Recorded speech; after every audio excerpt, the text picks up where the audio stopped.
Sits down, his lawyer sits down, and he brought some guy with him. The spider pen's sitting here, and my iThread is sitting there. So they asked me, so do you have a question for Mr. Mesika? I said, yes. Please, I put the pen here and put iThread there. I said, please show me with your fingers, point to me where the infringement is. He didn't have an answer for that. So if I look at something like Yigal Mesika ripping off technology that I invented 25 years ago, then I just have to say it's not worth my time. He's a bully. Oh, a total bully. I hope to be in person with him one day. I have some things to tell in his own face. If that and that is the same, what the hell? He thought that he could copyright a ring being levitated. And then we found out and discovered that Yigal's patent was bogus. On top of that, he didn't even know of how my routine worked. And it was not even the same method as he used. Because with his method, that can't happen. To be clear, Yigal has not got a patent. There's a word for that. It's called patent troll. These are people who fake intellectual property by stealing it. They're claiming it theirs. And then they go after any possible entity that might have something to do with the knowledge that's inside that patent. And so many people had stories about Yes, Tom Wright, I know that he messed also with thing because of thread trick. He's a magic terrorist, I believe. I'm a patent troll is what we call him. It's Mesika's patent application. And my God, you look at it, and it's my Rinky Dinky. It's exactly my Rinky Dinky. It's hilarious. And I'm telling you that you messing with the devil, and I promised you that you will lose a lot of money on that. And not only that, you will be a big, loser with your piece of shit device. You haven't seen the rest of this video, but this is a pattern that's been going on for the last 20 years.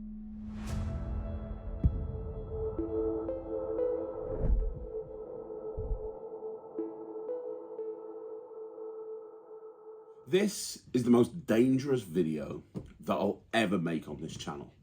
Because for the first time ever, publicly, I'm going to be showing you facts that expose magic's biggest litigious bully. That, for the last 3 decades, has been financially and legally bullying creators into submission behind closed doors.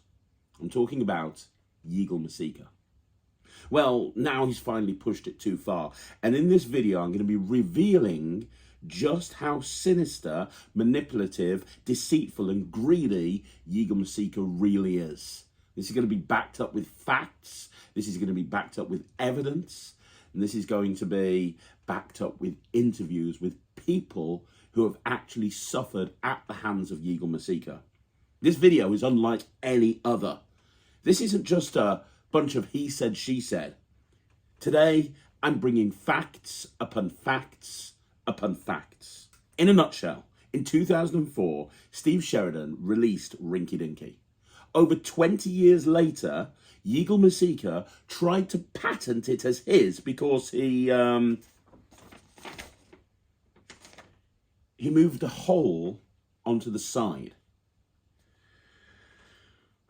But that's not what this is about. Yigal is now trying to sue anyone who brings out their own ring flight, even if it doesn't use a car key. And even though it's not Mesika's in the first place. And even though he doesn't have a patent approved, and he never will. I've got first-hand accounts, unreleased interviews, and an exclusive meeting with creators like Joao Miranda, Sean Bogunia, Tom Wright, and Mark Bennett, all of which share what happened in the room with lawyers, answer machine threat messages, veiled text message threats, and much more, all of which will show a long and sordid pattern of abuse and bullying from magic's most invisible dictator. This is not a video to stir up unnecessary drama for views. This is the most important video I will ever make.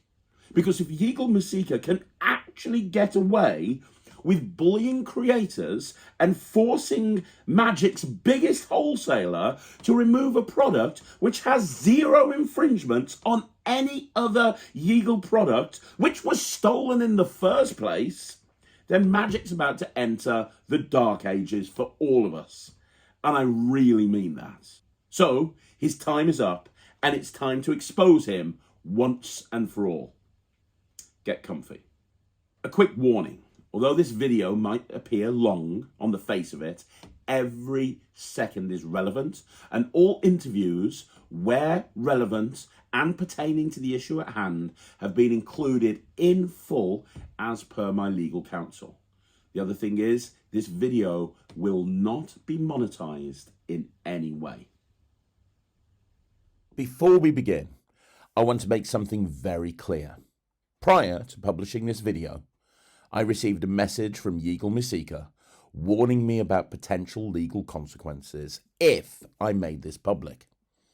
I've taken that seriously. Everything you're about to see is based on first-hand accounts, direct interviews, factual research, and publicly available information. I'm not a lawyer, but I've consulted with people who understand the legal implications. This video is not about personal attacks. It's about transparency, integrity, and defending the freedom to create without fear. I believe in standing up for what's right, even when it's uncomfortable. And that's what this video is. Hey, my name's Craig Petty, and welcome to another video on Magic TV. And honestly, this is a video that I've been deliberating about whether to make or not for probably the best part of maybe 2 or 3 weeks. You've seen the disclaimer that went up on the screen before I even started making this video. And I've probably got more notes for this video than any video I've ever produced on Magic TV. And before we even begin, I want you to understand why I'm making this video, because you're going to hear later on that certain parties will think I'm making this video for one reason or another, and that's absolutely not the case. This is not about personal drama in any way, shape, or form. This video is something I feel like I have to make. You see, I love Magic. I love this community. I love creating. Because I've been reviewing Magic for the best part of 20 years, I love seeing other creators produce Magic. I get excited when I see a new Magic trick. And what I'm about to show you in this video, you're about to see my opinion on things that have transpired over the last few weeks that, in all honesty, sheds not a great light on a particular member of the community. And that person is Yigal Mesika. Now, I'm sure you know Yigal.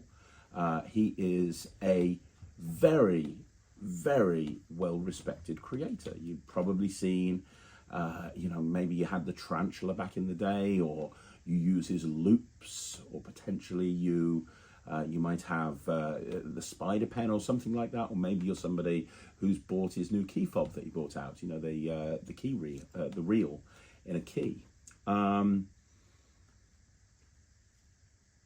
I believe in standing up for creators when they're in a situation where they feel like they've got nowhere to turn. I've spent the last 5 years building up a platform where people will, listen to me. And I know not everyone likes me. Some people do, some people don't. I'm not everyone's cup of tea. But a lot of people do watch this.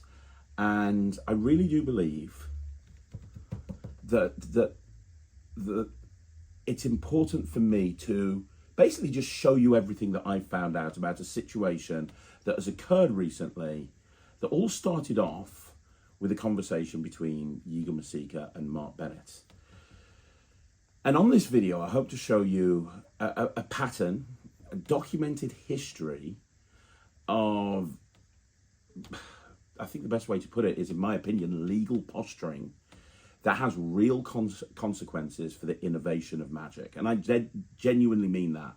I think the best thing about Magic, the best thing about any art form, is the ability to create, the ability to take something that somebody has done and evolve it and move it in a completely different direction. Come on, we've all heard the saying, haven't we? We stand on the shoulders of giants, and we really do. The tricks that you see released these days are based on principles and concepts that have been around for decades, and we constantly evolve, and things constantly get better, and things constantly improve. And I'm just worried with what's happening at the moment and what I've seen happen over the last few weeks especially. Magic is going to be in not a great situation when it comes to the creative side of things. I'm going to explain absolutely everything. However, here's the most important thing. I am not a lawyer, but everything that I'm sharing in this video is based on public information, direct interviews, and first-hand accounts. I'm going to be quoting people using their exact words, and I'm going to be making fair commentary, both of which are legally protected in the UK and the US law. I have to tell you this because I've already had soft threats from Yigal Mesika. I'm going to show you exactly what those soft threats are, but he's made it very clear to me he does not want to see this video being published. He's specifically told me that. And I've got to be honest with you, that's only strengthened my resolve to bring this video out.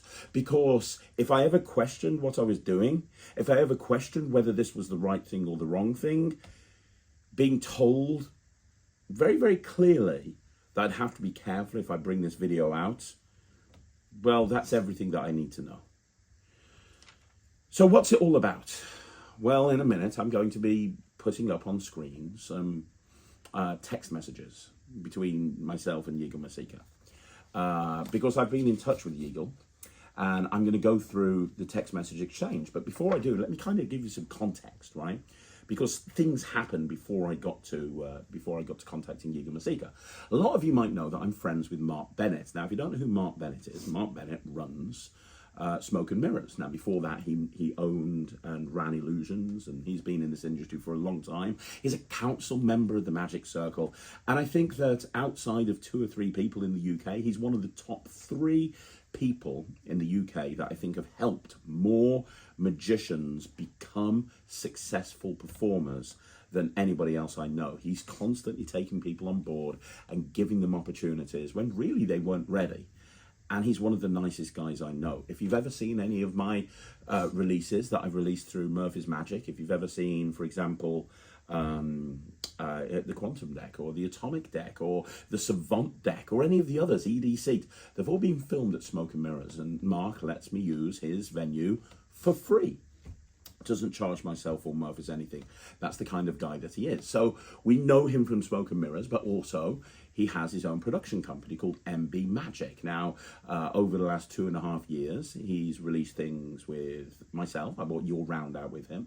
But he's also brought out magic with Jamie Williams. He's brought out magic with Matthew Wright. There's a ton of people that he's actually worked with. Although he is actually considered a small producer of magic. But, and this is a big but, he may be a small producer of magic, but his stuff is really well received, really well reviewed. It may not sell in the massive numbers that you would expect a Penguin Magic release to sell or a big high-profile Murphy's Magic release, but I know a lot of working pros use Mark's material on a very, very regular basis, myself included.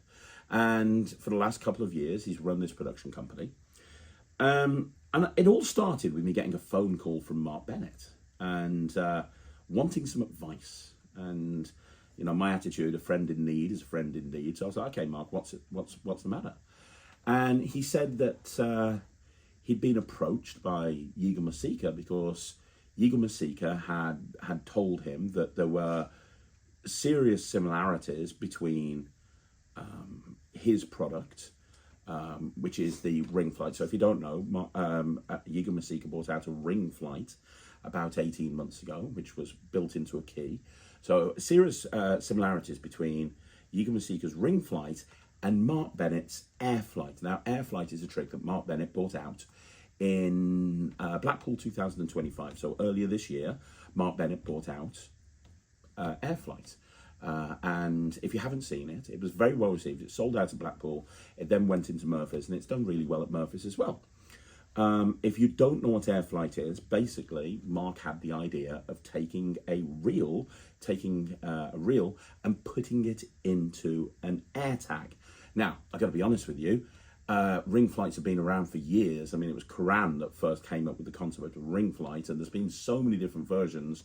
There have been versions that don't use reels. You know, obviously we all know of Nick Einhorn's version, and back in the day, Mark Leverage's version, but most of them use reels in one respect or another. I think the market leader would have to be Ring Flight Revolution. I think everyone would say that Dave Bonsall from from Prop Dog was the person that probably made ring flight in a key more popular than anybody else, but it's been done before. It's been done many, many times.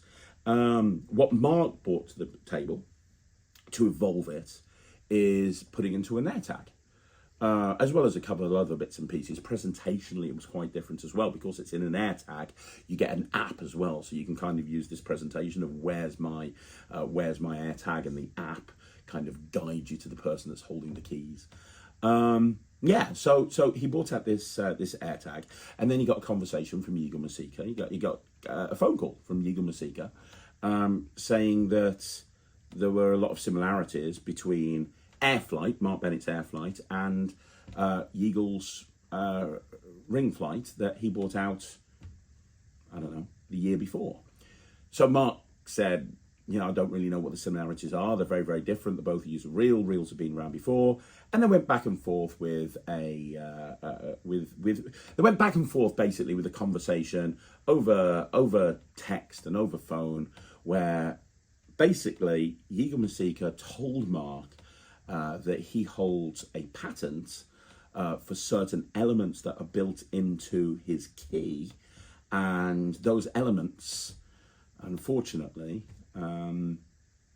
that mean that Mark is infringing on his copyright. Now, Mark looked at the patent, disagreed completely with this, and then what happened after that is that Murphy's Magic got involved. Now, if you don't know who Murphy's Magic are the largest wholesalers of magic in the world. Now, a lot of smaller producers will use Murphy's Magic as a way to generate money in order to finance a future project. So the whole idea is you can bring out a trick and sell it through your own shop, for example. Absolutely. Sell it at lectures, sell it at conventions, but Murphy's will take, you know, X amount off you and sell it to every magic shop in the world.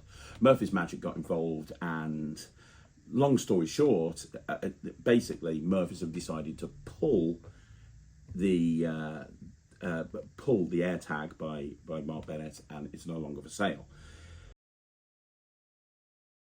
Okay, update. It's 5 o'clock on the 10th of July 2025. I'm filming in a studio for something completely unrelated. I've spoken to a representative of Murphy's Magic. They told me that AirFlight technically has not been pulled from Murphy's. What's happened is AirFlight has sold out. It's popular enough that it's sold out. Murphy's have not yet reordered more AirFlights. That's what happens when a product sells out. Murphy's will order more. They haven't done that because they're waiting for a resolution between Mark Bennett and Yigal Mesika, and this is all being tied up with Yigal's demands. This is a big win for Mark Bennett, because it means now more than ever the ball is absolutely in Yigal's court. Murphy's are just waiting. They're waiting. Yigal, if you're watching this, all you have to do is tell them that you've dropped everything, and Murphy's will immediately ring up Mark Bennett and order more AirFlight. It's not been pulled. It's been held up because of you, Yigal, and your imaginary patents.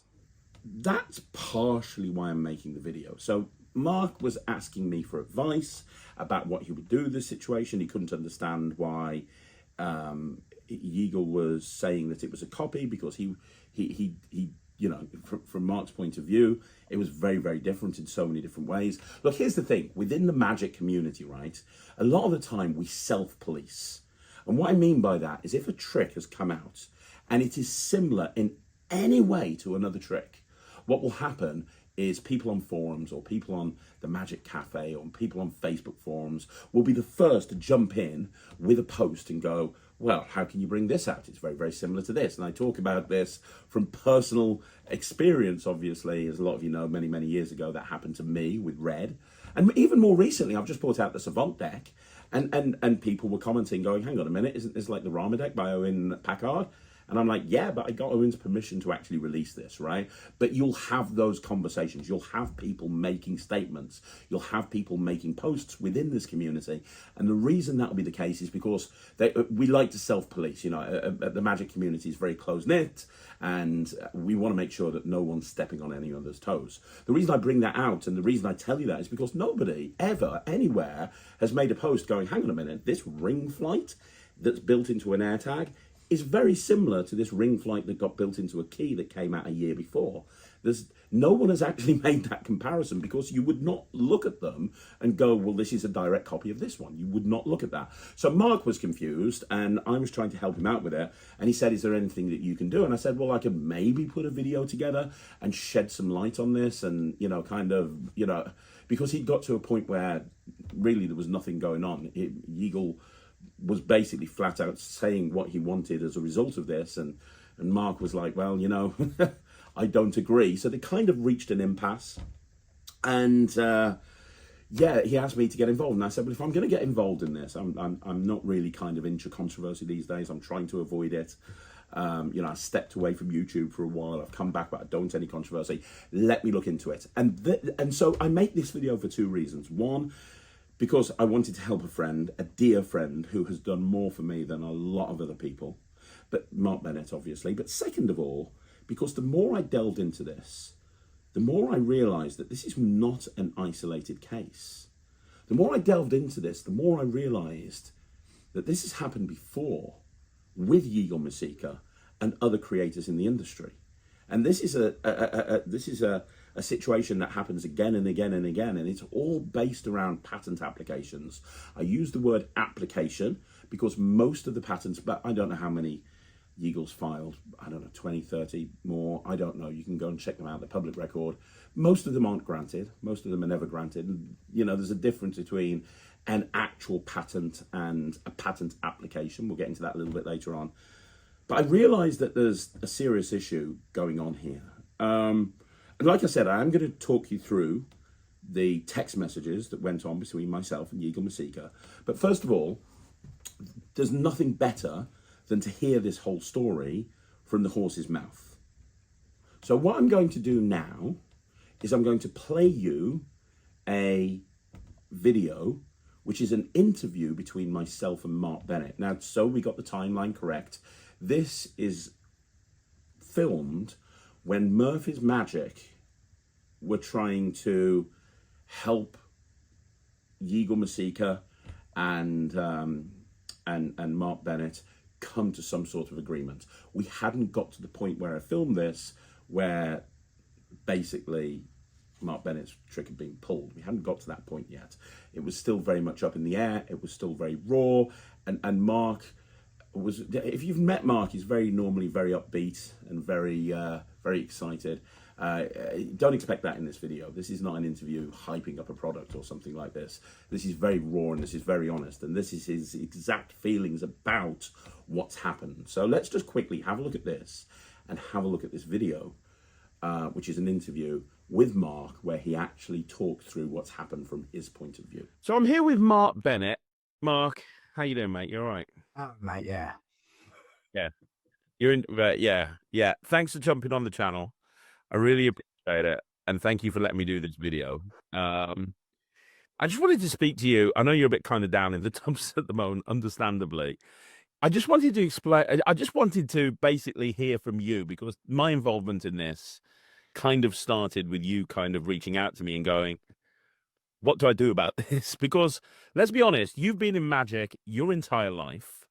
And, you know, you've got successful businesses that you've always run. But as a production company, MB Magic, very new, 2 years, 2.5 years, something like that.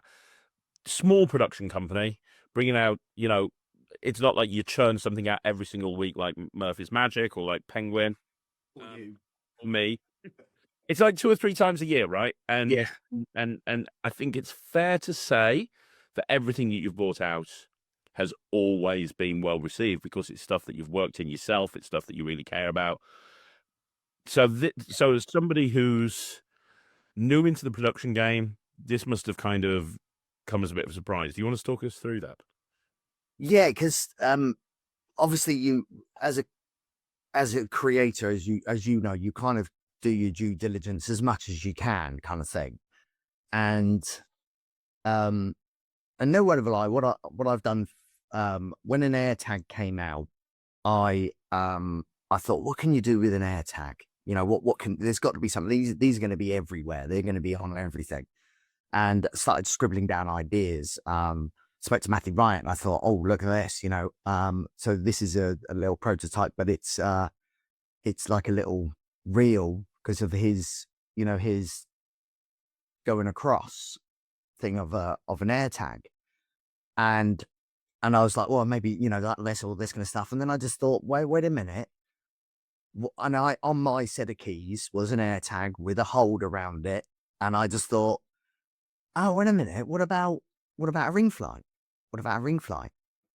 And I thought, well, I don't know how to do that kind of thing. You know, well, I have one. I got my Alcoran homemade one, which I made out of a joke shop pull, etc. And I thought, well, you know, can that fit in?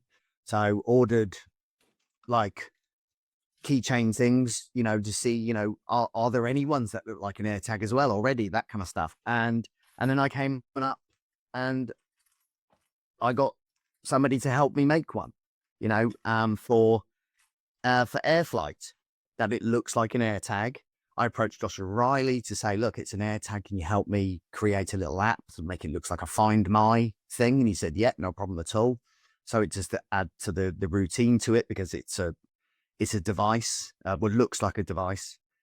And that's where I am. And that's where I got, and said to Murphy's, would you like it? Murphy said, yes, this sounds great. We'll order this. Let us know when it's in and once it's done. And in February, I had a few shipped over to me from Uday. They did it. Well received at Blackpool. Very well. Yeah, really nice. And I remember performing like probably October or November the previous year at Smoke and Mirrors. You had me on as the guest artist, and we were backstage just before you were about to go on the stage. And you showed me, I think you called it version 3 or something. You were like, oh yeah, version 1 snap. So I'm on version 3 or 4 now. And you showed me the finished product, or probably a version. But that was my main thing was, my main thing on it was, and how many prototypes we had made and being sent over, and obviously those delays of obviously changing something and moving something, was the thread. It just kept slipping, and it just kept coming off and all that kind of stuff because of where it was, etc. And obviously, so I said, I want it string, make it thick so it can't come off that reel. So it's just always going to kind of work, because I want these glued shut. So I don't want to have maintenance on it, etc. And showing you that one, and then you showed me the best move ever. Hook it up, turn your back on it. And I was just like, oh, that's brilliant, you know. And I'd have thought, you know, and a few people have, you know, said that's their favorite bit of loading now. And then, yeah, so it received, and then obviously it came back in, and it got sent to Murphy's, and then I got an email, which we're talking about today, saying that I've ripped somebody off. Yeah, so this is kind of really weird. So this email comes out the blue, right? And probably, well, not something you expected at all. Can you talk about the email? Because it was quite nice initially, wasn't it? It was quite a nice email at the first. Well, first email was via Murphy's saying there's an infringement on copyright. I've sent Murphy's an email asking, when I saw something that somebody pointed out to me, that somebody for the M&B tube, and I reached out to Murphy's, and they said, oh, hold on, here we go. Here's the tutorial. Is it anything similar to yours? Let me know. And the guy, yes, he used an M&B tube, but it was nothing to do with me. So I was like, fine, thank you very much. Crack on. Different everything. And in this one here was, you've got a copyright email saying someone's that you've infringed on their copyright and all this kind of stuff. And I said, well, who? And they said, Yigal. And I was like, I don't understand. His is a key, mine's an AirTag. I thought it was just a little bit, there we are, we're done. What's the same? And then I get different phone calls from an American mobile number, which I didn't recognize, so I didn't pick up. But then it came up again, and then I took a phone call, and it was Yigal. Very nice, very chilled kind of thing, like saying, you're going to do the right thing, Mark. Your thing is very similar to mine. We have copyright. You're a new producer. This could go all wrong with you if you don't do the right thing. And I didn't say a word. So right from that very first phone call, I mean, come on, we've been around the block enough times in business to know that is effectively like, it is passive aggressive. It's like, hey, you want this to go, you're a new producer, you want this to go the right way. If this doesn't go right the way, or imagine this could affect you, in the community. It's a very small community. This could make you look like a bad guy. And I just didn't say a word. Let him keep talking. And when he'd finished his conversation, I didn't say anything. And then he carried on talking more, saying, you're going to do the right thing. And all I said at the end was, what do you want? What do you want from this outcome? What do you need? What do you want? And then 2 days later, I get an email from Yigal, stating that I've created copyright. In that first phone call, did you say to him, you've got a key, I've got an AirTag? What are you talking about? Yeah, I said that. He goes, your routine's the same. And I went, it's not the same. I use an app to locate. He goes, well, you put the keys in someone's hand. And I said, yeah, but I've always done that. I've even done that with my Alcoran. I've handed the Alcoran wallet to people. I don't just bring it out and go, this. He will show me, do you have any videos of that? And I'm like, why? Why do I need that? I don't need anything like that. Well, I didn't actually say that. What I did say was, I've done that in my previous performances of handing stuff out. And then he was asking about videos, and I didn't reply, didn't say anything. And and then 2 days later, I get an email from him. Where is it? Sorry, I should have had this up, shouldn't I?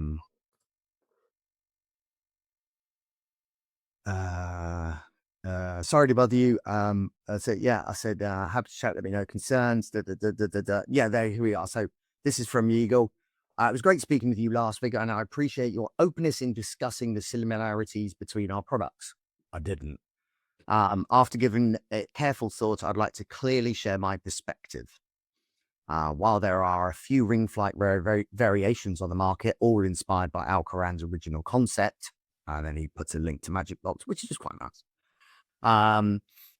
Give Magic Box a little bit of money.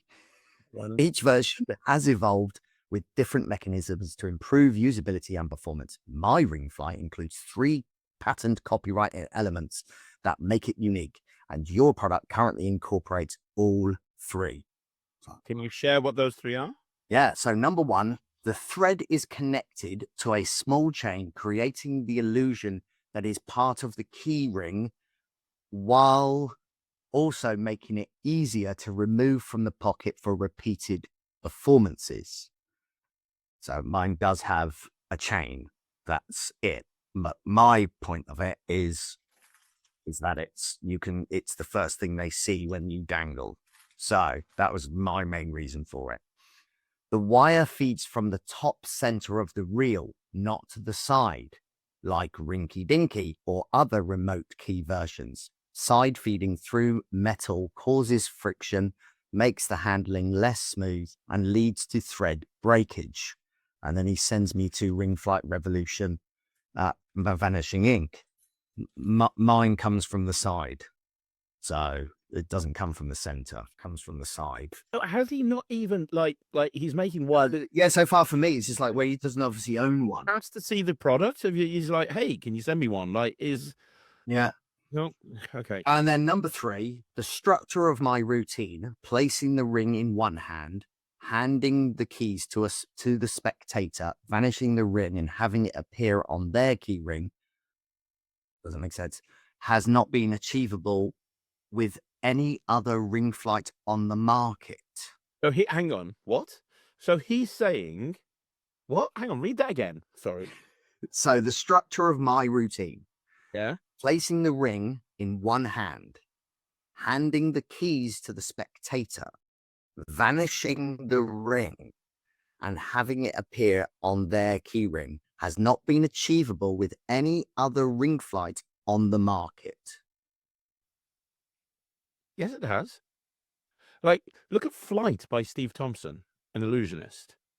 I mean, the method is different, obviously, from a methodology. It's not even a reel, but we're talking right now specifically about the handling.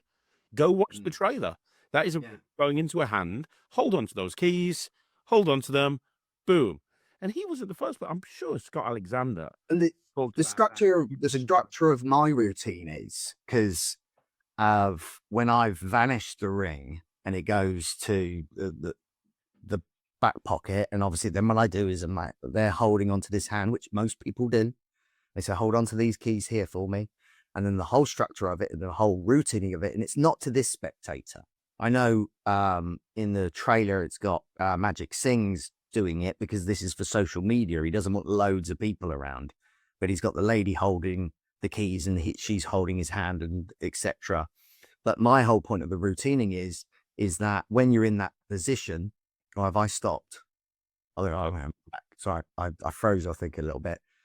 These set of keys are handed to, when I'm doing this at Smoke and Mirrors, is handed to someone in the front row, and the spectator is on stage with me whose ring it is. So they've got my keys over here. And then what I do is I say, you know what, when you lose something, you kind of go, where did I last see it? What happened to it, etc. And then I bring out the Find My app, because then I switch it on and I, hit the button. When I hit it, it starts beeping. So I'll just give it a little bit of a, there. So I start doing that. And I'm searching around, and then the spectator I go towards the spectator who has my keys. He goes, oh, so sorry, I thought I'd lost my keys. And he gets a laugh, because ring flight's never had a laugh. There's no joke in ring flight. No. It's a magic trick. So I get a laugh out of ring flight. And then when I pick up the keys, as I pick up the keys, there is the ring is dangling. The first thing they see, it's not searching around for it. It's there because I'm on a stage. I want them to see that there is a ring dangling right down here. So it's for that stage performance. So they can see that ring, the first thing they see before anything else. And also, and I believe as well, he does state that, see, mine is in the middle of the sets of keys. I want keys on either side because I want this buried, the same thing. So it's not the string, the chain is not to hide or to make it look like it's on the thing, because that's what I believe his does, because his is on the outside, and that was the whole point of his routining, or his design, is that it could be sitting on the outside, not buried in the middle. Mine is buried in the middle, like most ring flights, well, except for, Ring Flight Revolution, etc. So yeah, so I was still very confused. I was just like, well, where are you getting this from? These elements are the result of years of development and are legally protected. If these features were removed, I would have no objection to your version going forward. But as it stands, there is a clear overlap with my intellectual property and work. After speaking with Kathy, I understand this is a small batch and I'm willing to accept the limited release under the following conditions. I receive proper credit in the product video and marketing copy. The product is discontinued and not revised or relaunched after this batch within 2 months. I receive 30% of the distributor cost, $6 per unit, for the use of my concept and name. This arrangement is fair compromise and helps avoid an ongoing conflict. The alternative would be to respectfully stop selling the item and explore a different design direction. Thanks again for your time and understanding. I'm confident we can resolve this in a positive way. So I sent back, I said, hi, Yigal, thanks for your email. I've had a look at this. I'll have a look over this in the next few days. In the meantime, could you send me your US patent? Because he says legally he has everything. So I can review the 3 elements. Thanks. He said, hi, Mark, below is my patent application. The video is in the video tutorial and video trailer. I just replied, hi. Oh, and he also said he put into the claim that for your reference, I've included it below. Number 15, USB stick with an attached keychain ring described below in this aspect. All of the spool and other components as described are housed within the housing. 17, with the illusion device operating similar to the key embodiment. However, in this aspect, the viewer is led to believe it's a USB stick instead of a normal car key. Other embodiments include tracker devices, e.g. Apple AirTag, and any other item that one might typically have on the chain. This is on page 9, paragraph 42. It's not in the main claims. Well, I'm looking at the patent application right now. The title of the patent application, because you need a title, is Illusion Device Having a Key with a Retractable Keychain. Yeah. Yeah, but, throw that into paragraph 42. Why don't you? Yeah, great. Yeah. So I replied when he sent the patent application. I just replied, hi, Yigal, you send over the patent application. Could you send over the patent? And his reply was, yes, that's great. It's a patent application because that's what I have for now. The approval process has been ongoing for almost 2 years and typically takes about 3.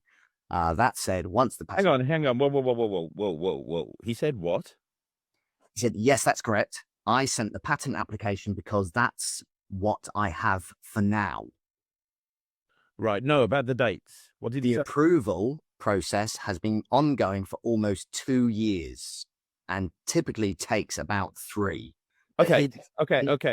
Right. So first of all, he filed the patent application on June the 13th.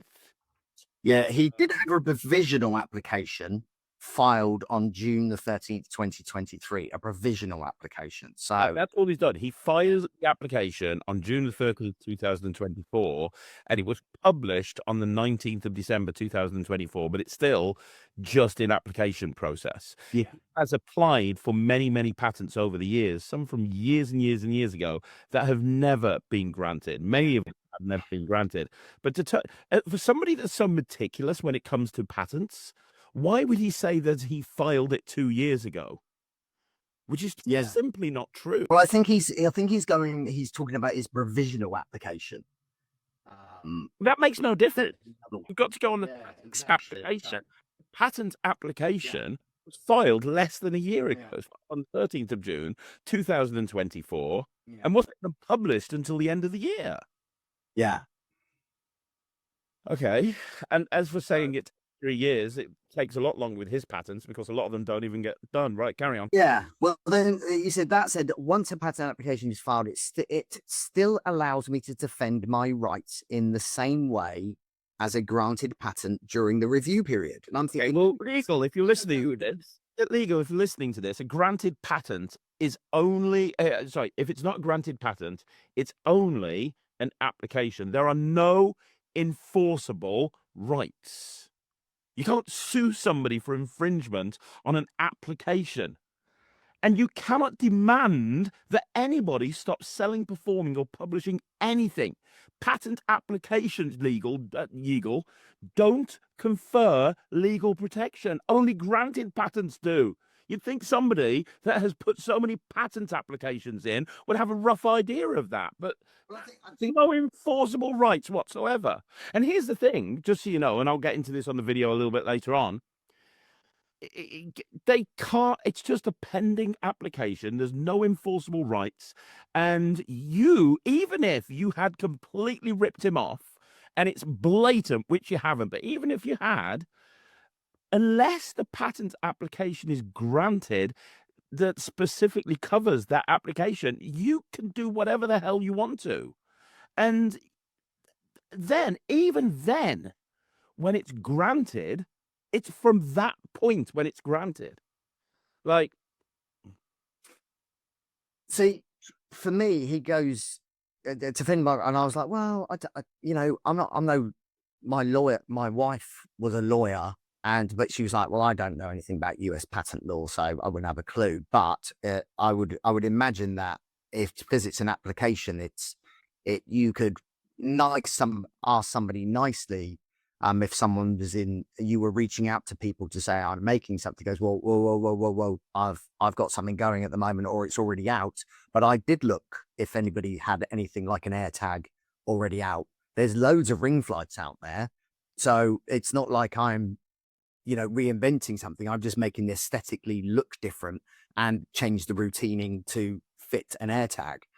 But he also, after this, because he says he can defend his rights. I don't know. So maybe somebody in the comments might be a lawyer or a patent lawyer, and maybe they can tell us what. I've spoken to a friend that's a patent lawyer, which is why I'm so confident about this. Yeah. I've spent a few hours chatting to him. And like, as I say, the earliest possible enforcement from Yigal's point of view is after the patent's been granted. And it's not. Only got filed less than a year ago. Well, then he goes down to, he starts to bring in, also, please keep in mind that 99% of magic items aren't patented, which we know. In this case, the real issue is one of ethics, integrity, and fairness. Okay. That's the case, then why did he even release his reel without speaking to people like Dave Bonsall, without speaking to people like Hot Tricks from Rinky Dinky, which is a near identical... Yeah, exactly. Eagle, especially in such a small, close-knit market. I appreciate if we could resolve this as soon as possible. I'm sorry. Let me know how many units you have made and how many you have sold so far. And I was like, I'm not telling you anything. It's got none of your business. None of your business.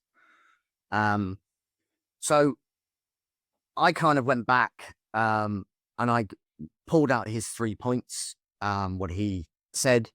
I go, thanks for your message. I've looked into the application you sent and noted the mention of AirTags. It's quite far and into the document and reads more like an example than a key part of the concept, especially as it's not reflected in the drawings or core descriptions. As for the 3 points you mentioned, I do not believe they apply. My reel is side-fed, not center-fed, and it's a standard size reel. That wouldn't fit into the key housing of a key housing as shown in your application. The AirFlight sits in the center of the key ring with the other keys placed on either side, so it naturally covers the thread location. The chain is longer so that the ring can be visible object when it is picked up. Extended chains have been part of the ring flight designs for years and aren't exclusive to any one version.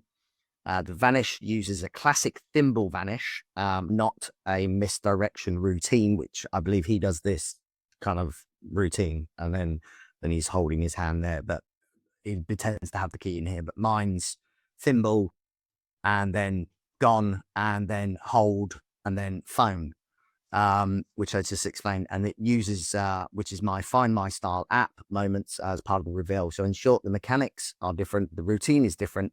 And the reveal is different. Am I happy with my ethics, integrity, and originality of what I've created? Appreciate the chat and wish you all the best with your application. That was mine. Very, very professional reply. Very, very, completely fine. And then he came back, goes, thanks for your feedback. I'm afraid I have to disagree with your directives. You'll find my responses below. So what I've just said, AirTags. Yes, where I talk about where he mentions AirTags as an EG in paragraph 42, page 10 or page 9. Yes, that explains it.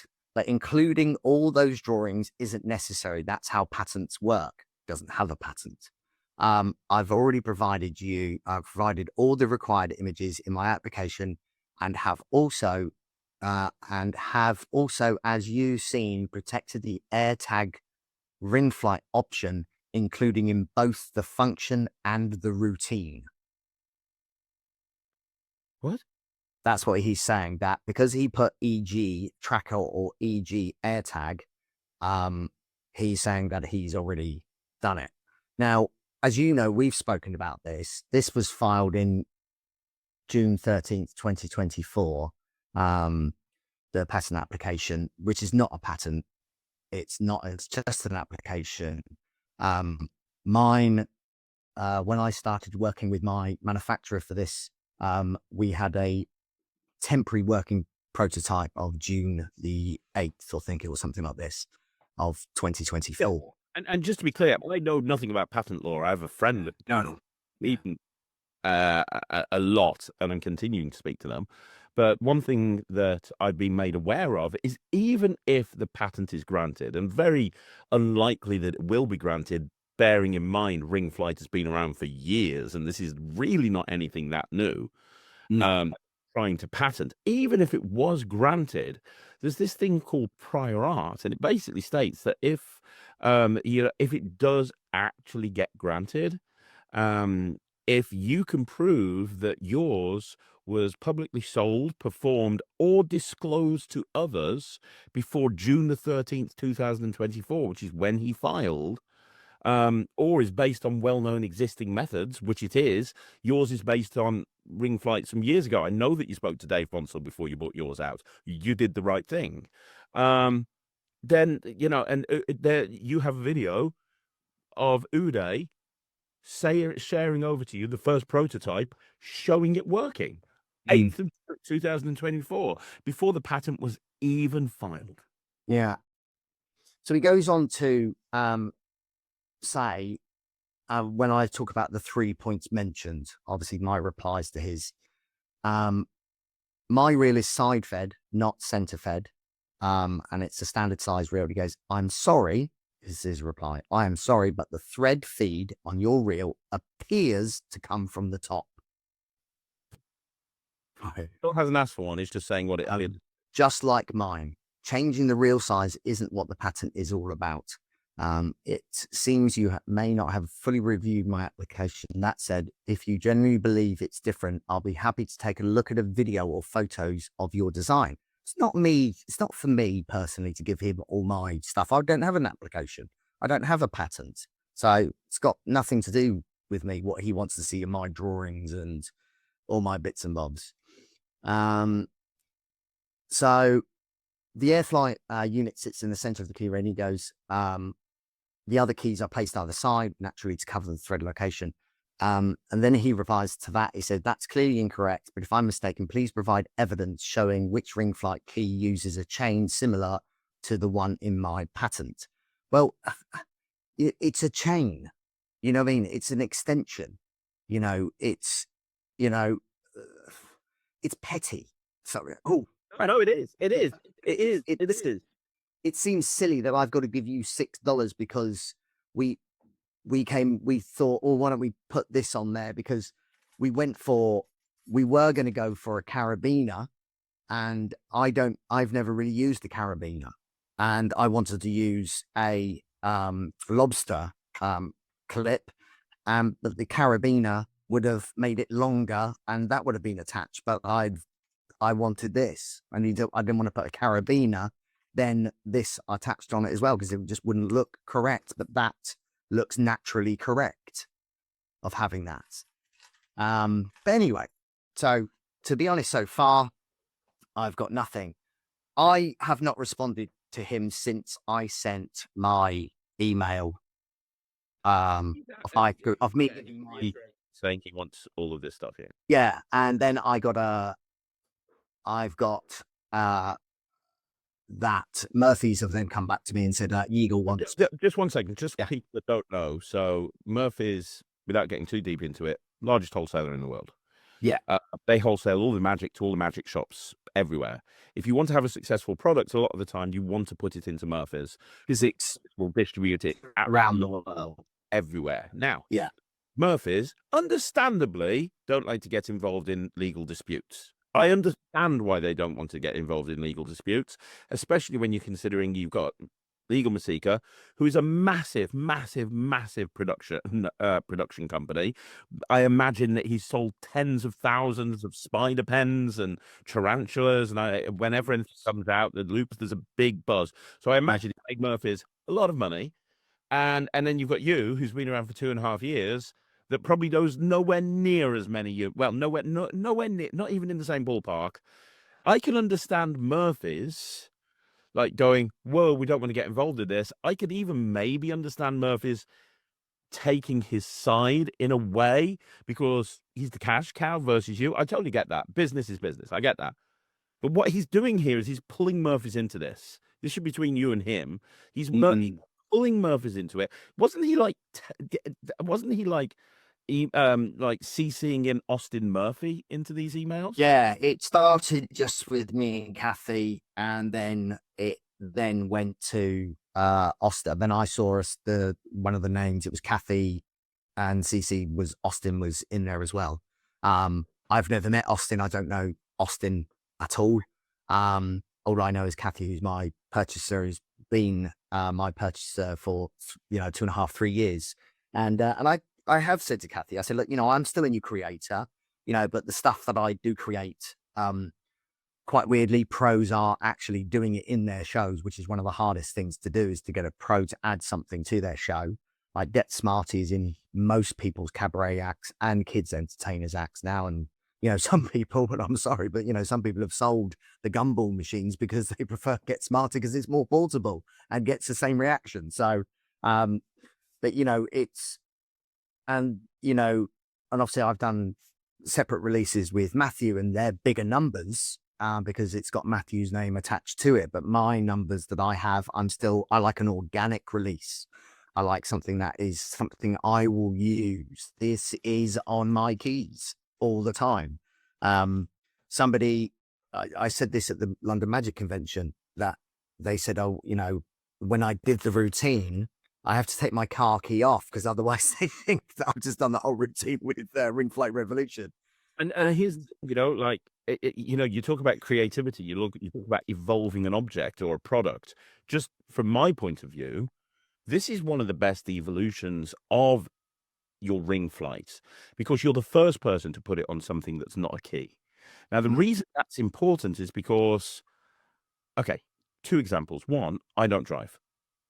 If I was doing a trick to people in a gig, it's not too much of a problem. But if I was doing a ring flight to my family or my friends or people who know me, and I pulled out some keys with a car key on, they're like, huh?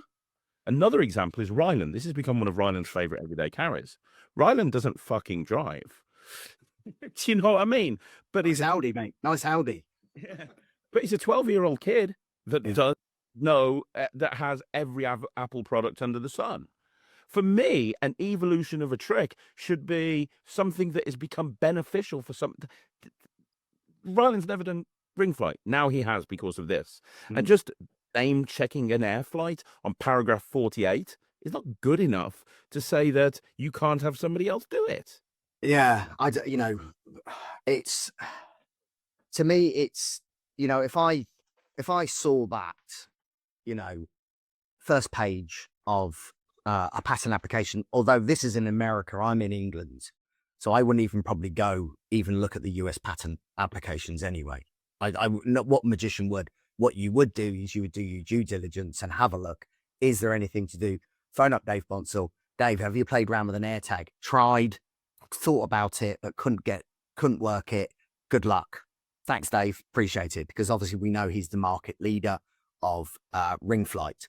And, and I know I've got a little bit of backlash from people saying, oh, the ring flight revolution is the best, because I'm not saying this is better. What I'm saying, this is different. This is something for a kid. This is something that you can, if you perform ring flight at a wedding, and then 3 weeks later in this country pub near that wedding venue, and somebody's in that pub and go, oh, you vanished a ring with this thing and you've got your own car keys on you. You don't have your ring flight revolution on you. You can still perform that trick. You don't have to go back to your car and get your magic set. Exactly. That's it. And I'm not there to reinvent it. What I've done is I've disguised it. And made it a little bit more everyday carry. I personally, looking at what he's doing, he's trying to stop every single ring flight ever hitting the market ever again, stopping creativity, stopping any innovative magician from ever coming out with a ring flight. And that's what he's trying to do. He's trying to stifle creativity in the magic community. He says it's a small knit community, but he wants that community for himself. I agree. And I don't think that's fair. No, it's not. And two things, but first of all, just quickly, because we've gone slightly fast with this. The way this has ended up is now he's putting pressure on Murphy's. Yeah. Murphy's are now telling you his demands. And you don't know where this is going to go at the moment, but it would be and we can only speculate, but it would be very easy for Murphy's to turn around and say, we're not doing it. We don't get to do it, pull it, or we're not going to reorder it. And here's the thing, when you are a new production company, and I don't produce items, so I'm speculating, but I think I'm right because I know business. When you're a new production company, the profit from the previous release is going to finance the next one. Yes. A lot of the time. So it's like when you have an AirFlight, for example, you have an initial order from somewhere like Murphy's, you'll sell them through your own website. But then when they reorder, because it's sold out at magic shops all over the world, it's that reorder that will then generate more money and more money and more money to be able to go on and allow that production company to reinvest into another product.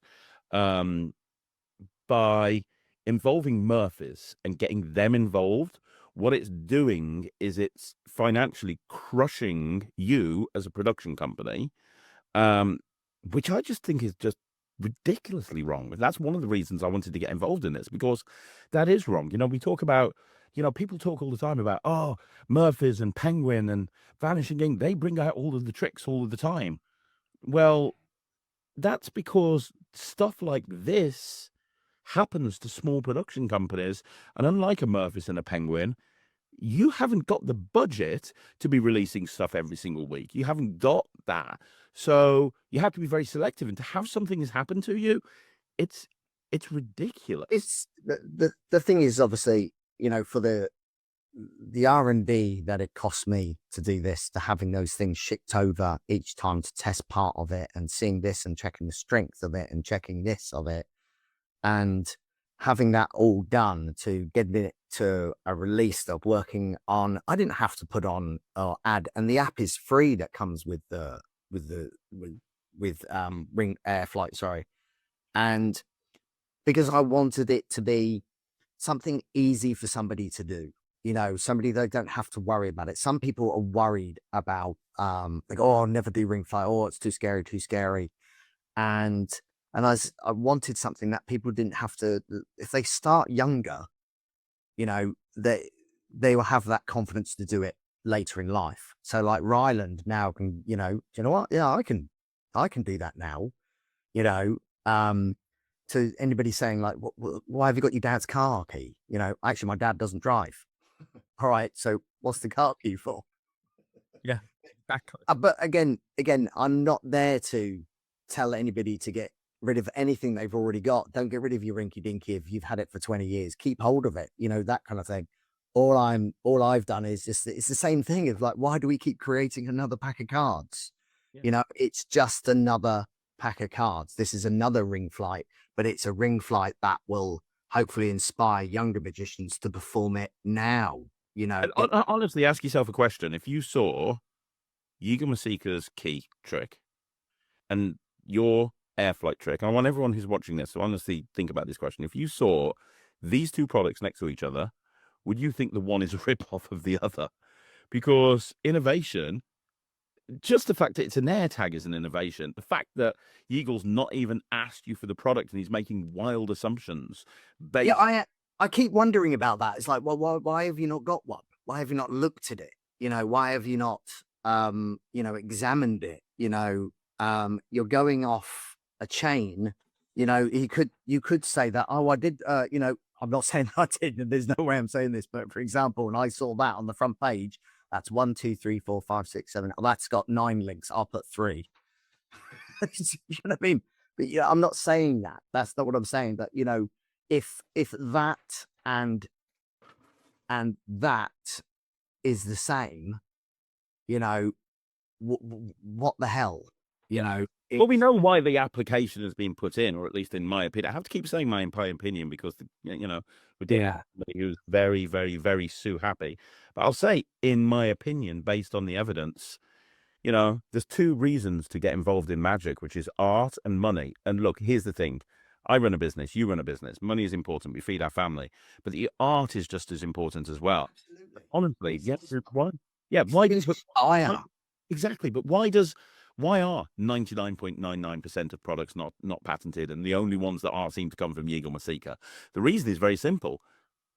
It's this. Because in order to patent his trick, he has to make it public knowledge as to what the trick is. Anybody can go look at that patent and can see how the trick works. But it's more important that he can threaten people, in my opinion, with an imaginary patent that hasn't actually been granted yet, based purely off bullying, than it is to protect the art. And here's the thing, Mark, you are a big boy. You have run businesses your entire life. You are successful outside of the production. If you decided not to produce magic again, you would still be successful, not that you would. However, there are new people coming into magic all the time. Creators that are creating their first trick. Production companies that are just about to release their first range of tricks. You can make your way through this. I know you can, even though I know how upsetting it is, but I know that, you will persevere and get past it. But how many times does this happen and we don't know about it, and someone's just gone, I don't want to get into a legal fight with Billy Big Bollocks over there. Not a chance. I'll back down. And that's exactly the greatest trick ever, because he doesn't like a reel putting an air tag with a chain on it. Yeah. Oh, here's the thing. Here's the thing, which I thought was, because obviously I did a little promo to say I'm going to be at Blackpool with AirFlight. I did a little video, etc., that it's going to be there at Blackpool. Come and see it, and obviously we all know the magic community know other products. They know, and they're instantly on that to say if it's similar, or if it's, it's a rip off and all that kind of stuff. Instantly, those guys are if you're not of the right age, but they are the people who read Abra. The ones that have every single copy of Abra can go back to 1916 and actually pull out the point that trick was invented, etc. Those guys are still there and they're still out there. And obviously, when I did do that video and it did go out, I got a comment on the bottom and it said, have you sought permission from Dave Bonswell, Prop Dog, for the ring flight because of his ring flight revolution? And my comment was, Dave has seen this and has given this his consent and he's very happy with it.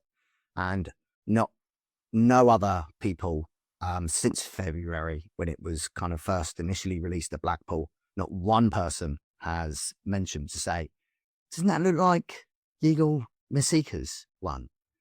And no. So it's not going to affect his sales. It's not going to, he's still going to sell his ring flights because of his name, but it will, him doing to say to me as I'm a new creator, and he says you're a new creator, this is to help you, I'm trying to help you so you keep a good name, but you're going to take money from my children by asking for $6 a unit. You're asking for how many units I have, how many units I've sold. It's none of your business. It's none of your business. This trick is none of your business. You've released the ring flight. I have released the ring flight. You have a patent application. That's all you have, an application. And most people in this situation, if they perceive that there was some similarity and they contacted you and you were like, oh, I'm sorry, I'll put a credit in, they'll be like, yeah, that's fine. I've just had something with the Savant deck that's been very, very public. I've just brought the Savant deck out. Yeah. You realised pretty much on the day of the shoot that Owen Packard brought out something pretty much damn near identical 20 years ago.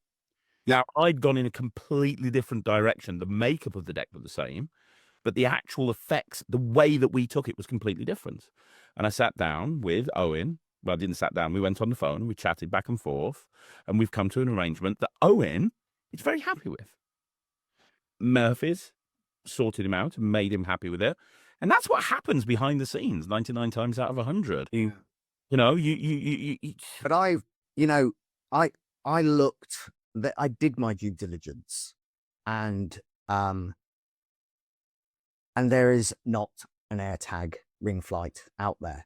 Now, obviously, the only thing, somebody wants to have a go at me about using an app and an AirTag would be Miranda in some respects, because of sensor tag. You know, that's that's in theory the closest thing of, of doing anything. But mine does not have a GPS device in it. So if you lose AirFlight, you lose your keys. It doesn't work. So I have two AirFlights on there, two AirTags on there, and Mark Kirstein, very weirdly, he pulled up his keys. He has two AirTags on there. And I was like, all right, so you can have, he goes, yeah, I have two AirTags on there just in case one dies. So I said, brilliant. Okay. I might add that into the copies and say, you can add this to your other AirTags. Completely fine. Because one battery might die and the other one will still know where your sets of keys are. But the thing for me is that being threatened and bullied, it's not a nice thing, having to, waiting for an email to come in and just saying like, or it's gone quiet for a few days and you think, oh, right, okay, look, he's agreed and, it's fine. And, he's seen the sense of his ways in some respects, to saying, you need to take this seriously. And it's like, I have taken this seriously. And personally, it's not nice. I feel sorry for any other creator that will ever come up with something that has this kind of stuff that he feels that he owns, Rinky Dinky, but he doesn't even mention it. He doesn't even mention Dave Bonsel's name in his. I mean, that's just you bring out a reel inside a key and you don't mention Dave Bonsall or Rinky Dinky. Yeah, he doesn't even mention him saying, he just says, "Oh, a magician released this one," and it's just like, oh, mate, honestly, you can't. The one he came up with, it's very thin, it's very clever, it's very nice, etc. I have heard that there's been issues, but every ring flight has issues. I think that's the way it is. It's the part of the course of a ring flight. The reason I glued mine shut is because we drop our keys. That's what we do. It's ingrained into our bodily functions to throw our keys to the floor, throw them in the bowl, and that's the reason I did it. And I just hope he sees the sense of his ways of this bullying and saying to me that I've. Fortunately, you haven't seen the rest of this video, but this is a pattern that's been going on for the last 20 years. Ask Sean Bogunia, ask Joao Miranda, ask Tom Wright, ask a million other people. Unfortunately, this is patent bullying. Yeah. And it's a shame. It's a shame when as he says, we're a small knit community, but it's only his community. Yeah. Shame. Hey ho, Mark, I really appreciate this. Thank you so much, mate. I'm sure everything will be absolutely fine. Worst case scenario, you can press the nuclear option and work with me again. Can't help you. Any day. Awesome. But guys, that was Mark Bennett. Not in the best of moods at the moment, but I'm sure he'll cheer up next time you see him. And Mark, I'm gonna go back into the studio, but thanks very much. Cheers, pal. Thanks. Like I said, I've made notes. There's a couple of things I made notes on here with regards to the interview. I mean, you've just seen it yourself. But Mark, I think he lays out a very compelling timeline. He began work on AirFlight before Mesika even filed his patent. He's got video evidence of a prototype dated the 8th of June 2024, 5 days before the patent was filed. The design is visibly different. The mechanism is fed from a different position. And it's a modern, sleek, Apple-looking, everyday carry look. He confirmed in the interview he had no knowledge of Mesika's product at the time. And not only that, he had actually spoken to Dave Bonsall himself, who, let's be honest, is the market leader when it comes to ring flights and putting reels in clees. And, Dave Bonsall was like, yeah, go for it. This is a case of parallel invention, not copying. So it's kind of just after I did that interview that I got in touch with Yigal, because I realized very, very quickly, I realized that there was a lot going on here. And the more I delved into it and the more I looked into it, and I've consulted patent lawyers, and I've spoken to friends that are lawyers, and I've spoken to my own lawyer, I've spoken to a whole bunch of different people trying to understand, because I know a little bit about patent law, not really too much. I realized that there's a lot going on here that I felt that people should be aware of, because there's a bigger problem that faces the industry with behavior like this. And when I talk about behavior like this, in my opinion, I think that, you know, this is a clear case of a bigger named creator trying to intimidate and bully Mark Bennett. I mean, Mark said it himself in the video. He said, I think that Yigal basically would like to own every ring flight. He wants to make it at a point where nobody else can bring out a ring flight again.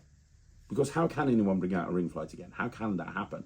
And I started looking into it, and I started speaking to a lot of people. And I got to a point where I was like, okay, I might make this video, I might not, but I want to get all my ducks in a row. I want to speak to Yigal myself. So you're going to see some text messages come up on the screen. I'm going to talk you through exactly what the text messages were. I want you to be very respectful. So I sent a text to Yigal and I said, hey Yigal, Craig Petty here from Magic TV. Hope you're well. I'm producing a video soon about your dispute regarding Mark Bennett's AirFlight gimmick and your patent application.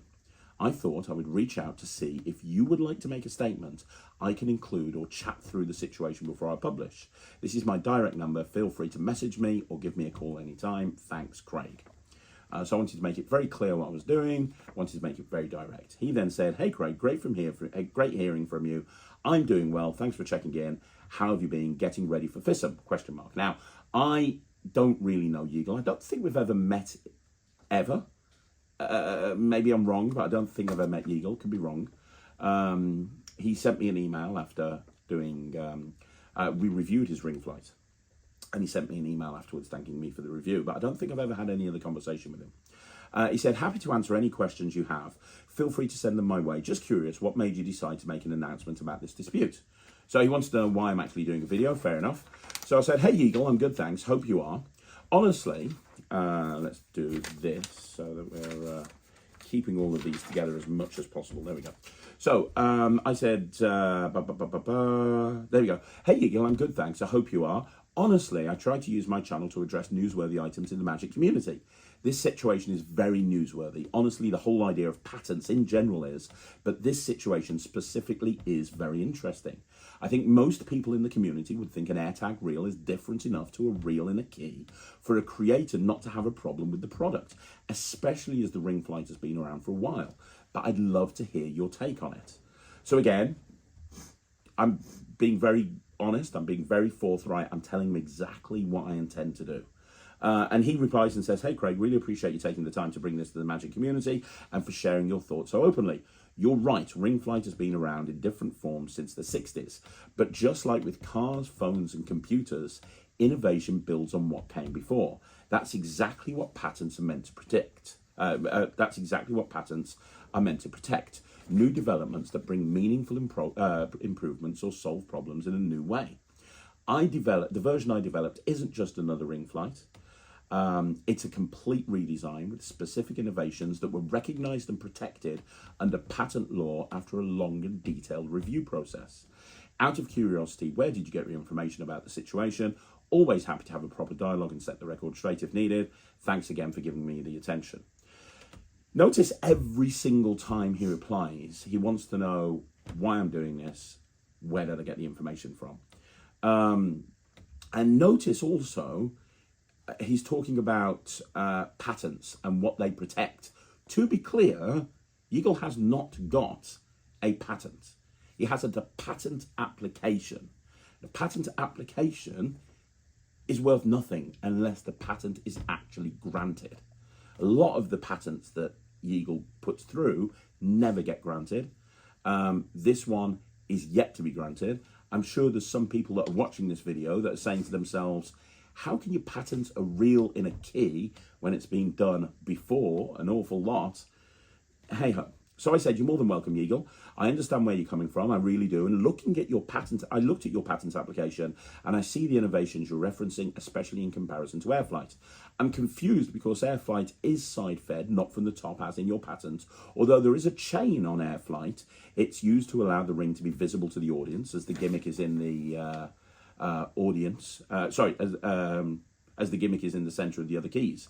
As for the presentational structure, Flight uses this same structure, although the method is different years before. The reason I addressed those 3 points is because the email that was sent through to Mark Bennett, he specifically said he had 3 issues with it. The first issue that he had is whether it was side-fed or not, and top-fed, and it's not fed the same way as Yigal's reel. I wanted to point that out. The second thing that he talked about is he's patented the chain on a key fob. So I wanted to point out that the only reason for the chain in Mark Bennett's design is to allow the ring to fall down below the keys so you can see it immediately. And he also talked about the presentational structure of handing someone the keys while he's apparently still got the phone, while he's apparently still got the ring, which then vanishes and it's on the keys they're holding. Now, this has been done forever, like forever. That's the way I was taught how to do it way back in like the 90s. That's how I was taught to do it. And more recently, Flight by Steve Thompson came out. And although it's a completely different method, it's not a reel, it was by Illusionist and Steve Thompson. That's another example of, and you can clearly see it in the trailer, the keys being handed to somebody while you apparently still hold the key. It's exactly the same presentation. And all of those examples were done before Yigal's ring flight. So that's why I kind of brought those up. And then I say, I guess I'm just confused, as the reel has been put into a key before several times, and yet you patented something that isn't really a giant leap forward. But I'm most confused about reaching out to Mark Bennett based on a patent application. As far as I can see, this isn't a case of copying, it's a case of parallel invention using public domain principles. Plus, as I'm sure you're aware, a patent application is not a patent. It gives you 0 rights until it's granted. You can't sue based on a patent pending application, and you can't demand money or take products down.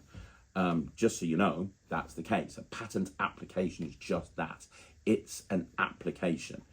You can't enforce anything. You can't demand that somebody take a product down. You can't demand money off a particular product. Now, once the application has gone through, that point you can, but from the point the patent has been granted, not before. And even when the patents application has been successful or is successful, and a lot aren't, then there's other things that you can do to protect yourself as well. But by the by, I'm confused. I'm sure you know all of this, so confused as to why you're pushing it. In a closed community, surely it would be better to allow something like this to come out. Like I said, I'm just confused, I guess.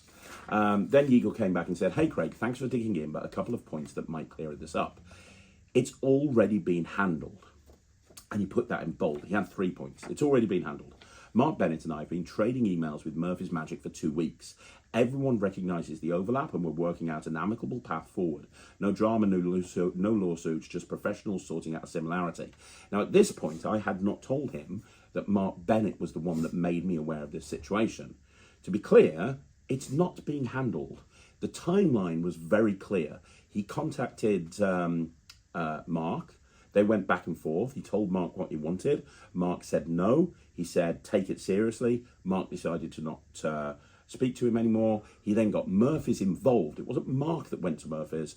He got Murphy's involved, and Murphy's then went to Mark and said, this is what you need to do. This is what Yigal's asking for. Mark then went back to Murphy's and said no. And after a short period, which is after this happened, Murphy's eventually pulled the product, right? At no point did Mark Bennett feel like it was being handled at all.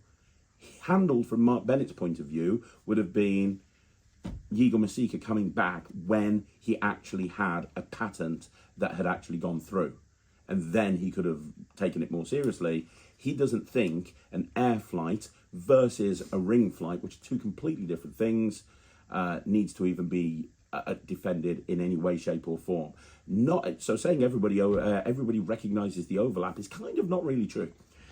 His second point, which is bolded, the patent covers more than a reel in a key. The public ceremony you saw is only the tip of the iceberg. The real claims The real claims involve feed geometry, tension control, and the metal chain that keeps the ring visible, yet easy for repeated action. Those details didn't exist in the earlier ring flights or flight, and AirFlight still practices several of them, even with its side feed. He's still saying it's side. He's still. I don't even know if he's got an AirFlight. I don't know. I don't know if he's got an AirFlight. I think he's basing it on the trailer. I could be wrong. I don't know. I don't know, but he never mentioned tension control or feed geometry when he contacted Mark Bennett. That much is fact. He said to Mark, there's 3 issues. 1, the feed is coming from the top. 2, there's a chain. 3, the presentational structure. He never mentioned geometry. He never mentioned tension control. And he never even mentioned the fact that it was an AirTag. He will later on in these messages, but he never said to... He actually said in his messages to Mark, if those 3 things are sorted out, then I'm happy with the product to go right ahead.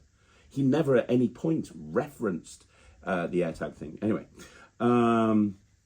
also AirFlight is mentioned. Oh, here we go. Also, AirFlight is mentioned at my patent even before it exists. I included a second alternative, which can be done in patents as long as it's with the same function.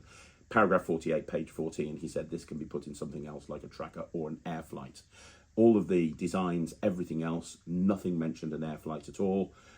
It was literally just an amendment at the very, very end, as you could put it in this, if you wanted to. That's all it was. That was the only thing that was there. You can put it in that. But he never even mentioned that as a point when he contacted Mark Bennett in the first place. And then number 3, pending does not equal suing. I haven't threatened litigation. I simply shared the spec with Mark so everyone knew the ground we were standing on before more units shipped. That's normal courtesy in a small industry. Well, he didn't really do that, did he? I mean, he didn't mention litigation, but he said exactly what he wanted, $6 a unit. He wants it pulled within 2 months. He wants all of the stock. He wants to know the figures. He was asking direct access for all of this. So no, he may not be threatening litigation, but he's telling Mark exactly what he wants. And when Mark said, no, I don't think that is the case, he says, look, I seriously suggest you take this more seriously. If that's not leading towards legal threats, I don't know what is. Maybe I'm wrong, maybe it wasn't, but it certainly came across that way. And Murphy's must have felt that as well, as they've decided to pull the product. I don't know. Given all that, I'm honestly not sure why you feel the need to step in. If you want to cover it as news, please get the facts straight and talk with people actually involved. Happy to jump on a call if that helps. Otherwise, I'd rather let the parties already at the table finish up the conversation offline. Hope that clears things up. He really doesn't want this video to go up. He really doesn't want me to make this video at all. And you'll see this over and over again. He really, really doesn't want me to make this video. Hey Yigal, thanks again. This is my reply. Hey Yigal, thanks again for the reply. I'm pretty sure it's only been handled from your point of view. It was Mark Bennett that made me aware of this situation, and he's told me what you have asked for. I'm pretty sure he said he didn't feel there was anything to talk about. I'm aware you're bringing Murphy's into this, but surely this should be between you and him. Either way, either way, it's only been handled from your point of view. I get your second point, but when you initially emailed Mark, you specifically talk about the side feed versus the top feed. Now you're bringing other facts into this. Have you even seen his device at this point to compare? I've asked him that several times, and at no point has he confirmed or denied that he has had Mark's product. I know that your patent mentions an AirTag towards the end, but the title of the patent is Illusion Device Having a Key with a Retractable Keychain Clip. That's actually the title of his patent. An AirTag is an afterthought at best, and unless I'm mistaken, none of your designs mention or show AirTags. And also, don't forget, he never even said that that the AirTag thing was an issue to him. He went to Mark with 3 points and said, if you clear those 3 points up, I'm fine. So, but now he's bringing AirTags into this. I know you aren't threatening to sue Mark, and let's be honest, starting an action in the UK would be problematic at best, but you are asking for $6 per unit and for the stock to be pulled after a certain amount of time. And you're doing this based off a patent that hasn't even been granted yet. And until it is granted, you can't ask him for anything regarding his product. It's true, you can't. And let's be more honest, even if it was granted, and that's a big if, your patent application was filed on the 13th of June, 2025. I made a mistake, it's 24, not 25. Mark has a video evidence of a prototype dating 8th of June, 2025. Again, got the date wrong. I'm sure you don't need to. I'm sure I don't need to explain prior art to you and how this would affect the entire process. We'll get to prior art later on for people that don't really get too much about patents like me. I understand you've done this before, Yigal. I get it. Weaponizing patents has worked for you in the past. It has. We'll get to that later on as well. But you claim you care about this industry. I don't see how when you're taking this approach. This has become a pattern of behavior, not one of arguments. Because when you've got 20 plus applications, most of which fail, and you keep using them to chase down working creators, it stops being coincidence and it becomes a strategy. Happy to continue to discuss this with you. It's refreshing to speak to someone so knowledgeable about this subject. Thanks again. So Yigal then comes back to me and says, hey Craig, thanks for taking your time to share your thoughts. I think there's been a bit of a misunderstanding. My patent application was actually filed June 24, not 25. My product was also publicly released before that, around February 24. There's clear evidence of that within the Magic community. If I'm not mistaken, you even gave a strong review on your channel, rating it 8.5 and mentioning it stood apart from other ring flights you've seen. I truly appreciated that and made sure to drop you an email to thank you at the time. He did. As for the current situation, Murphy's reached out to mediate after concerns were raised. Well, they probably didn't reach out. Yeah, after concerns were raised. The concerns came from you, and they're mediating. It's not being mediated from Murphy's point of view, from Mark's point of view, I can assure you that. Since they're distributing the other product while also carrying mine, it conflates a conflict of interest. I can't ignore. I'm not trying to drag this into a legal battle, but I do believe in standing up for my work and protecting my innovations, especially with the overlap this direct. Regarding your point about patent status, yes, it's still pending. But once a patent is filed, creators do have the right to assert their position and work to resolve the issues early, particularly when there's a confusion or crossover with similar products. That's not about weaponizing patents. It's about safeguarding, not about weaponizing patents. That's not about weaponizing patents. It's about safeguarding what I've worked hard to build over decades in this industry. I understand your concern and I respect your role in the community, but at this point, since Murphy's initiated the conversation, I believe it best that the discussion continues through them. My intention has always been to handle this with fairness and integrity, not hostility. Thank you again for the dialogue. Wish you all the best in the work. Yigal. So I replied to Yigal, and this is exactly what I said, and this is my last message to him. I said, hey Yigal, thanks for the clarification on the filing date. I had that wrong. I appreciate you pointing it out, because I did. I put 25, it's actually 24. That said, nothing else changes about this situation. You're making serious commercial and financial demands off Mark, including $6 per unit, and discontinuing the product based on a patent that hasn't been granted. You're calling that professional courtesy, but it's clear pressure and it's based on leverage you simply don't have yet. That's not protection, that's intimidation. He doesn't have that protection yet. It is an application. It is not a patent. Now, you could say if this was his very first patent that he filed, hey, it's going to go through. Even then, it doesn't matter until it does go through. But there's a clear history here of patents being filed and not actually being granted. And then we're talking about the magic industry, not a different type of industry. How many patents are you aware of in the magic industry? It happens very, very rarely, very rarely. And one of the reasons it's so rare for a patent application to happen is because you have to make the secret to the trick public. You have to make the secret to the trick public so that anyone can see how the trick works. And, you know, a lot of creators will generally favor the art over protecting their creation. You know, you don't see many creators, even people that like do very technical things, will rarely patent their tricks or their products. So, you know, there's that. Regarding your point about your version being publicly released in February 24, if that's the case, then any elements of the AirTag style version you included in latter applications are already in the public domain. In other words, before the patent was actually even filed, this trick was available to buy. This trick was available to buy. You could look at this trick and it was not protected in any way, not even a filed patent, granted or not. We'll get more about that timeline later on. If those details weren't fully included in your original filing, you've effectively disclosed them before protection was in place. which weakens your position, not strengthening it. Like I said, I'll explain more about this later on. You can't claim coverage for something unless you've already shown publicly, unless it was detailed in the original claims, which obviously putting it inside an AirTag was not. And whether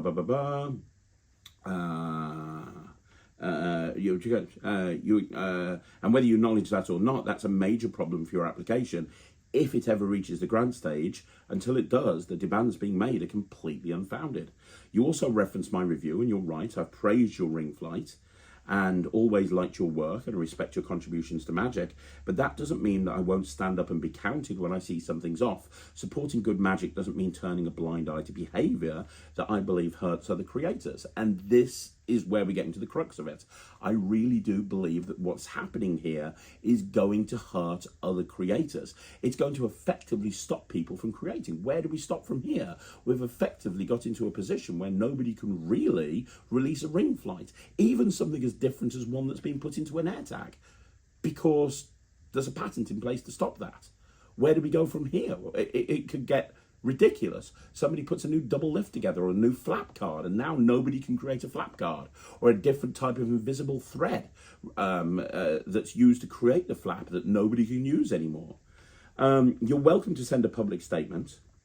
And again, this isn't isolated. Dozens of patent applications, very few granted, and a pattern of using them to assert control over other releases.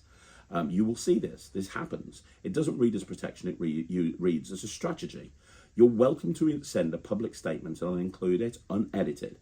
But the video is happening, and I'll be honest about what's going on here, because other creators deserve to know.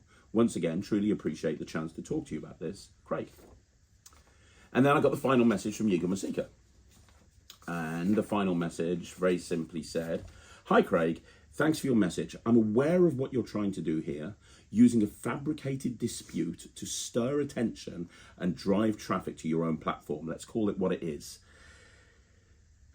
This is not an attempt to drive traffic to my own platform. If I wanted to drive traffic to my own platform, I would start doing tutorials on here every single day of the week. I could do. I mean, look how much stuff I put on the Netrix. I could put tutorials on this channel every single day. I could do what Lloyd does, where he got over 100,000 subscribers in a year by putting tutorials on there. That's not what this is about. That's never been what this is about. I don't need the exposure. You know, I'm fine with the amount of exposure I've got. I am more than happy that every trick I bring out is commercially successful. I'm more than happy with the fact that there's a lot of people that like watching my stuff. I'm not the person that's trying to get high views on social media, high views on YouTube. That's not what this is about.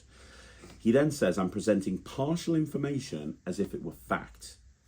Well, if I'm not putting across the facts, I don't know what I'm putting. This is direct from the text messages sent to Mark Bennett and the information I was finding out.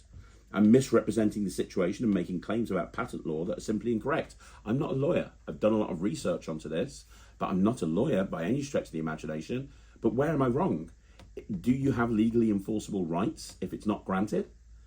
If you have a lot of patents and you have a history of them not actually being granted, and you've got a history of going after other creators, using a patent to intimidate them, how is that misrepresenting that? That's happened over and over again. Prior art. Am I wrong about prior art? I don't think I am. I don't think I am at all. Yigal's not going to educate me on the basics of prior art or how patent filings actually work. That's what a highly qualified legal counsel is for. I highly recommend you consulting one before publishing anything that could be defamatory or legally damaging to yourself. Yigal likes making soft threats, and he's very, very clever. He won't actually flat out come out and say, I will, take legal action against you. He's very careful about how he puts stuff across. He's a very clever man. The truth is, Mark and I have been in direct conversation. No, you were. By the time I was messaging you, you weren't. Murphy's has been involved, and everything has been handled with clarity and mutual understanding. No, it hasn't. I've been speaking to Mark about this with every single message you sent him. And every single message that Murphy's sent him. If your view of one thing and the other party's view of other things differs completely, you can't say that that's the way it is. That's your opinion. So your decision to insert yourself into this situation whilst ignoring the full context is both misleading and unnecessary. Trying to frame this as intimidation is also absurd. I've acted within my rights to protect my intellectual property. Well, yeah, you've got a patent, but it's not been granted. Has it, really? It's not been granted. Just like any serious creator would. Well, in my opinion, if somebody had invented a reel that's inside a key, they would have gone onto the tutorial when they filmed the tutorial for that product, and they would have referenced and actually name-checked Dave Bonsall and Prop Dog and Ring Flight Revolution, instead of just saying, somebody else has put a key out with a reel in it before, and not even mentioning their name. You know, you talk about ethics, you talk about wanting to share credit. You didn't even credit the person that most people would consider to be the godfather when it comes to ring flights. But whatever. You can disagree, but twisting facts to fit a narrative isn't just unfair, it's irresponsible. Please notice, he never tells me what facts I've twisted. I'm not aware. He's never actually said, this is a fact that you have presented, and that I have presented, and you have twisted it. There's no case there of that happening. I'm just apparently twisting facts. I don't know which facts. Also notice, the points that I've made very specifically, he has completely and totally ignored. If you choose to move forward with a public, here comes another soft threat. If you choose to move forward with a public video, I hope you're prepared to be held accountable for what you say, because this isn't about supporting creators. Yes, it is. It's about weaponizing controversy for your own exposure, and that's what truly hurts this community. I don't need any more exposure. I'm not weaponizing controversy. If I want to be controversial, I can be controversial about one of my own products. I don't need to be controversial. This isn't about weaponizing controversy. This is standing up for creators. I can give you a long list of creators that will tell you that I have gone above and beyond to help them. I have gone onto other people's projects for free to help them get their product to market. I have sat down and consulted with creators for free. I have vouched for them to various different companies and supported them to get their first product out. Yigal, I'd love to know what you have done to help creators in this industry that you talk about how you love so much. I would love to know how many creators.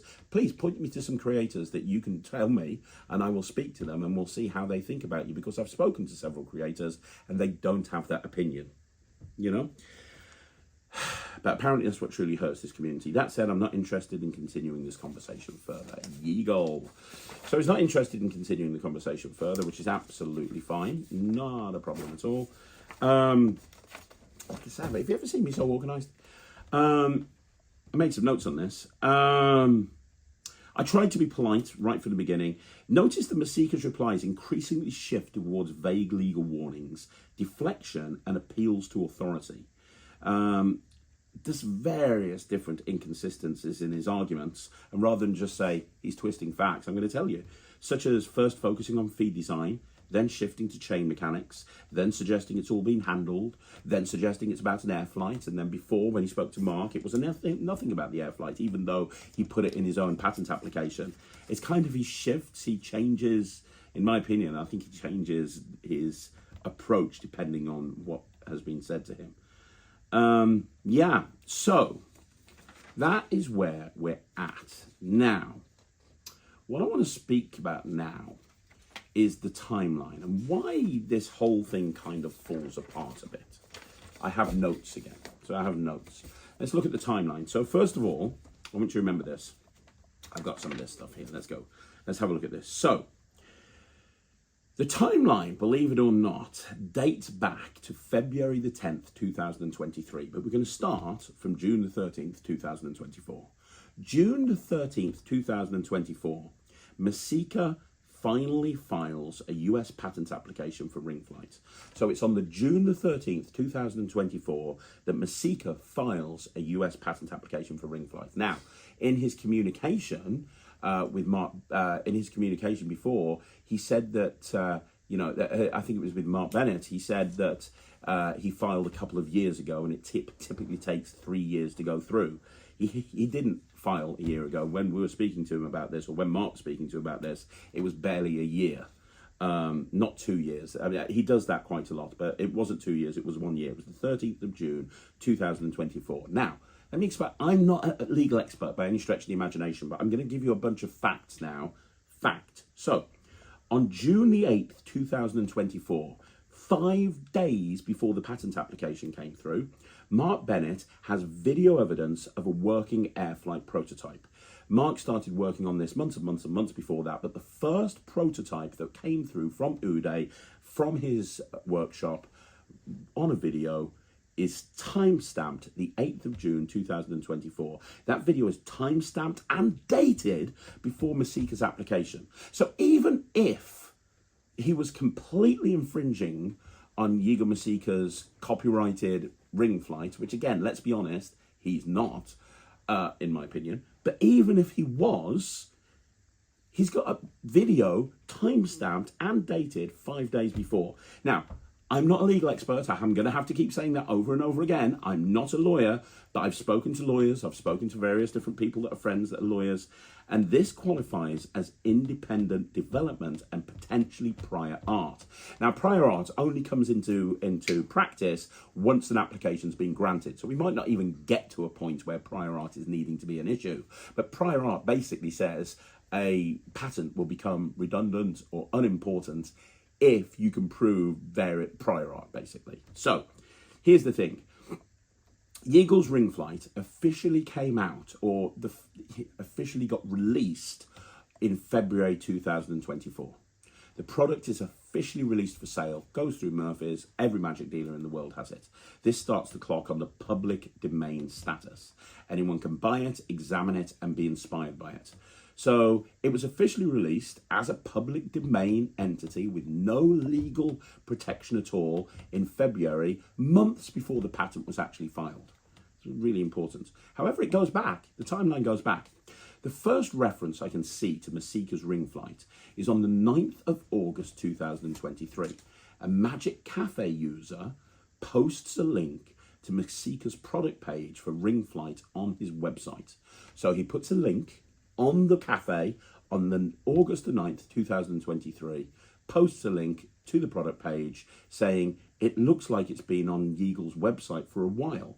The same user then speculates it's been listed since March 2023. So even though it didn't hit various different magic sites and various different magic shops till February 2024, it was first talked about in the public domain, August the 9th, 2023, with a link through to a website with lots of different images and so on and so forth.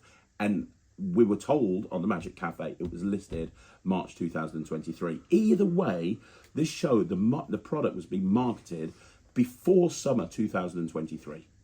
Now, it even goes back even further. It goes back to the February the 10th, 2023. Because on the February the 10th, 2023, a thread is created on the Magic Cafe discussing Loop Legends, which was Mesika's new project, all about loops. Gave that a good review as well. Now, the product shows and references the ring flight gimmick, and this is the first public known appearance of the product in action. The gimmick was therefore advertised a full 16 months before Mesika filed the product, before Mesika filed the patent. It's not just a couple of months, it's a bunch of time before that people were talking about this in the public domain. And that has serious consequences for the patent if it ever got granted, which it might not. Even if you don't take into consideration the fact that it was on Loop's Legend, it's still a 10-month gap between public availability and patent filing. I've got a note here. US patent law is clear. Public disclosure before filing can invalidate your patent. It's called prior art. Mark's prototype precedes the filing too by 5 days. Even if the tricks were similar, the patent's enforceability is questionable at best and non-existent at worst. But that's all assuming that Mark Bennett had stolen the idea from Yigal Mesika, or stolen the various different things that are built into the AirFlight gimmick that Yigal says were copied from his own ring flight gimmick, or not copied, but the same, right? when you looked at the interview with Mark Bennett, he talked about how he wanted to get all of his ducks in the row. I want to play you an audio clip now, or in a second I'm going to play you an audio clip.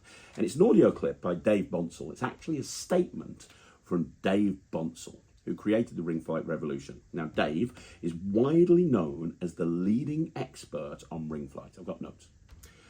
And he gave Mark explicit permission to build AirFlight. He even congratulated him and said he'd tried to do something similar and couldn't. Now, you heard this in the interview with Mark Bennett, but you're about to hear it directly from the horse's mouth. Hey Mark, I hope you're well, buddy. Just a quick message to say well done on AirFlight, mate. It looks absolutely amazing, and thanks for reaching out in the early stages of your design process. As I said to you back then, you know, I've tried to put the ring flight components in all kinds of weird and wonderful things that I could find. Anything small, really. You know, I tried Rubik's Cubes, you know, garage faults, remote fobs, mini torches, everything, and none of them really sort of fit the bill. You know, I was never really happy with any of the designs. So, yeah, when I saw your one, mate, it just, you know, well, it ticks all the boxes. So good effort on that. It looks great, and I hope it does really well for you. So I'll catch up with you soon, mate. And, yeah, great effort. Take care. Meanwhile, Yigal references Dave's method in his tutorial, but never credits him by name or mentions Ring Flight Revolution. Now, this omission, especially with how respected Dave is, speaks volumes. If the godfather of this effect sides with Mark, honestly, I think that carries significant weight, especially when Yigal didn't even reference Dave Bonsall in his own tutorial. And remember, think about Yigal's trick right now. Let's just forget about everything else and just think about what his trick is. It is a reel in a ring flight, in a key. It is a reel designed for ring flight in a key. That sound familiar to you? Surely, when you think of a ring flight in a key, you think about Ring Flight Revolution, right? That's what you think of. You think of Ring Flight Revolution. But it's not just Ring Flight Revolution. Now we have to talk about Rinky Dinky. So what is Rinky Dinky? Well, you know, when I was starting to research into this, I was like, you know, how can you patent a ring flight in a key? How can you do that? That seems to be impossible. And obviously, we knew about Ring Flight Revolution. And then I spoke to David Penn. And David Penn made me aware of somebody called Steve Sheraton. Steve Sheraton runs Hot Tricks, who created a trick called Rinky Dinky. Now, Rinky Dinky is a reel inside a key with a chain on the end of it. Now, it's a different feed, top feed versus side feed, but it's pretty much damn near identical to the key that Yigal Mesika bought out in February 2024. In fact, I did a bit of digging and I found a video posted by Steve Sheraton on Magicians Only on Facebook. He did a side-by-side comparison of Yigal Mesika's trick versus Rinky Dinky from 20 odd years ago, and showed a side-by-side comparison, and they're identical. Now, I want to think about this for a second, and seriously, just think about this for a second.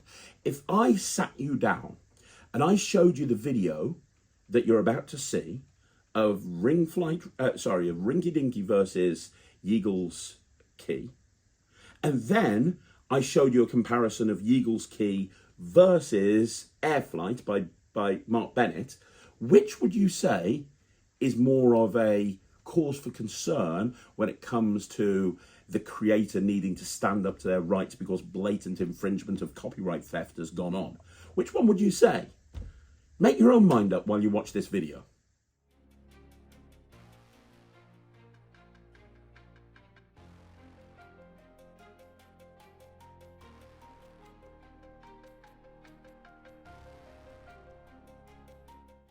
So, like I said, I've got notes. I discovered 25 years ago, Steve Sheraton released Rinky Dinky, a product nearly identical to Mesika.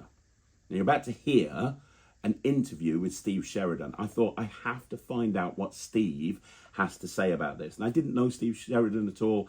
I reached out to him and he basically, well, you're going to hear it himself. Steve's words are, he calls Mesika's version exactly the same.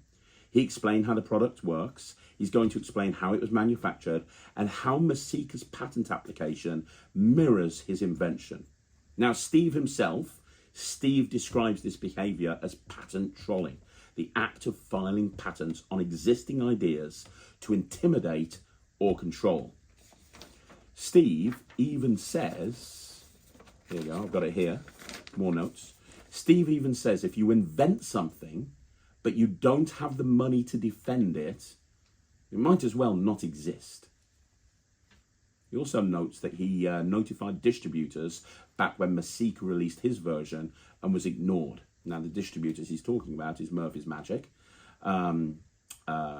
He was ignored. So apparently he contacted Murphy's Magic and said, hey, this thing by Mesika, it's actually a copy of mine. They didn't do anything about that. But now, fast forward a couple of years, same situation, but in reverse, and they've sided with Mesika. And what's happened to AirFlight? Well, it's been pulled from Murphy's Magic. You're not going to be able to get it from anywhere. I asked him for advice on what he would suggest to Mark Bennett, and his message to Mark was clear: ignore the bully and let him file if he dares. I don't want to say that's good advice or bad advice, but I do want to say, watch this video. It's very enlightening. With Steve Sheraton, who is the owner of Hot Tricks and somebody who bought out Rinky Dinky about 20 years ago. And I reached out to Steve when I was going through all of this and going down a rabbit warren, and I asked if I could just have a chat with you on camera, Steve. You said yes. I've caught you in a hotel room, so I know you're really busy. I appreciate you doing this. Thank you so much. How's it going? Hey, Larry. You good? Good. Hey, it's 25 years, 25 or 30 years when I invented Rinky Dinky. Yeah. Yeah, like it's been around for a very, very, very long time. And obviously, when Yigal Mesika bought out his ring flight, you must have immediately gone, hang on a minute, this looks familiar. Yeah. It's very familiar. Yeah, it's the exact same thing, really. I always thought it would be nice to have a ring flight that's smaller. And by the time I was able to create something with my manufacturing contacts in China back in the day when Hong Kong was still under the British crown, in Kowloon, I found specialists that were able to help me put a reel inside a fake car key. And I went, well, that really makes sense, because now I don't have to get one of these, key foldy thingies and carry them around, or separate keys. And so I put the reel inside the car key, which was a Toyota or something back in the day. Fun fact, the key back then was made and shaped exactly after my car that I used to have, a Nissan something. So tens of thousands of people in the world of magicians actually had direct access to my Nissan. It was an exact copy of my Nissan key. Now, I understand that the key that Mr. Mesika brought out was a blank, kind of suggesting you can have it made up to work with your car, which is of course impossible these days. All the electronics inside. But yeah, so I saw his invention. I went, well, that's nice, but it rings a bell. But what really pissed me off is the advertising copy was basically made it sound like he came up with it. And as a scientist, author, and performer, I'm very big on attribution. If you come after others, if you were inspired by others, if there is evidence of others, how bad is it to mention them? Also for the librarians, for other researchers, not just footnotes, put it right in there. But no, there was none of that in there, and so that kind of ticked me off. So how can he patent his ring flight when it's almost identical to your ring flight? Like, I don't understand how you can go to a patent. He doesn't. That's not how this works. It's not patented at all. Anybody can apply for a patent and other forms of protection of intellectual property. And these are just forms that you fill out with a USPTO. Some inspectors will look at it. For patents, for instance, there are multiple inspectors, and they're specialists, they're trained specialists, and they try to look if there is prior art, meaning did somebody make something similar beforehand or not. And so if your application, looks like something that existed before, then usually your patent is not granted. But during this process, you have a pending patent. So your patent is pending. So any product you pick up, it says patent pending. Well, your average consumer thinks, oh, wow, this is the real deal because a patent is pending. Well, no, that's not it. No, you can make a patent application for a bicycle. I invented the bicycle. During all this time until it's denied, it is a patent pending. So that's what Mr. Mesika did. So Oh, here, Mark Bennett sent me this PDF. It's Mesika's patent application, and my God, you look at it, and it's my Rinky Dinky. It's exactly my Rinky Dinky. It's hilarious. So what he does is, it seems to be a modus operandi that he takes intellectual property of other creators and then makes patent applications and hopes that nobody finds out. Maybe some applications are being granted, considering how knowledgeable some American officials might be or not. But in the long run, really, he just has applications. And what he does then afterwards, I believe, is he just bullies people into being afraid of lawyers or the USPTO or something. For all of us who've never been in lawsuits or in front of a jury and all these things, lawyers seem very, very scary, and all of these threats are just existential. I believe most people just hear about it, or maybe go through a bad dissolution of marriage or something, but most don't deal with business law and industrial legal cases. And fortunately, I had 17 years ago, I invented an app that did really well when the App Store came out, and large corporations ripped it off, many. And I went straight for it, and made sure that these corporations ended up licensing the intellectual property.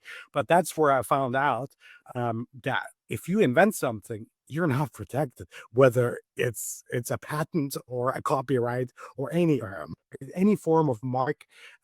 If you don't have the dollar to back it up, to really, really prove to others that this is yours, then you may as well just not have invented it. The American, in general, I can tell you that much, asks for forgiveness, not for permission. So somebody comes out with something nice, well, it's going to get ripped off right away, usually by a person with a little bit more funds than the person who invented it.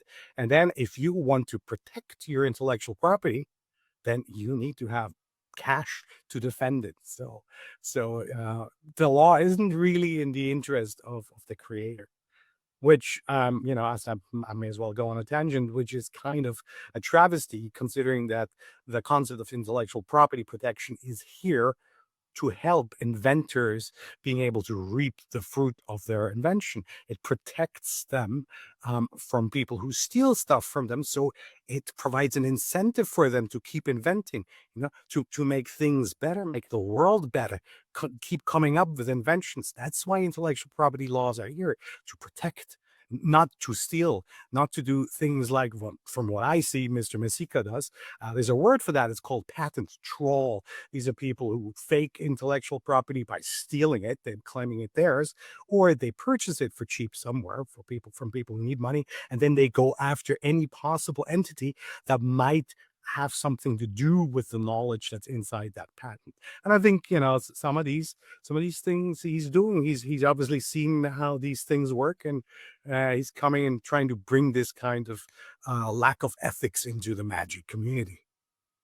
So 2 questions. First question, this is a serious problem for the magic community. I mean, if you have somebody that's a patent troll, as you describe him, that's literally weaponizing patents to try and stop people from creating new magic. I mean, 2 things are happening there. One, you're going to have people stopping to create magic. They're going to be scared, and that's going to stifle creativity within the community. And second of all, this becomes less of Yigal trying to protect his own copyright and more about him using this as a business model to make money. It's more of a, it seems to me from what we're seeing here, that it's kind of it's a way of generating income year on year. If he's doing all of these patents and he's trying to, effectively weaponize those patents against people that don't know better, that's a serious issue, right? Well, yeah, it's basically a criminal form of weaponization of intellectual property. However, it isn't done clean. I mean, I've dealt with real corporations and real intellectual property lawyers, and what he does is, it's amateur hour. But unfortunately, for most of the creators in Magic who don't have experience in industrial intellectual property, it's scary enough to just be threatened by somebody like Yigal. But again, anybody can apply for a patent. It's not complex. You can do it online. And if that is enough, it's like building a cardboard gun and holding it, at, holding it up at somebody. It's just, but it lacks a lot of ethics. And what's worse really is that it destroys our safe space. As magicians and creators, many of us have had maybe difficulties in communicating with others or being part of social environments. To many of us, magic is not just a way to earn money, but actually, to find meaning in life or kind of fit in. And so to us, magic means much more than just purchasing something or selling something. And so if you have bullies like Yigal Mesika come in and threaten and be narcissistic, bad people, then that is more violating than the actual financial aspect. And that's where I need to really contest strongly.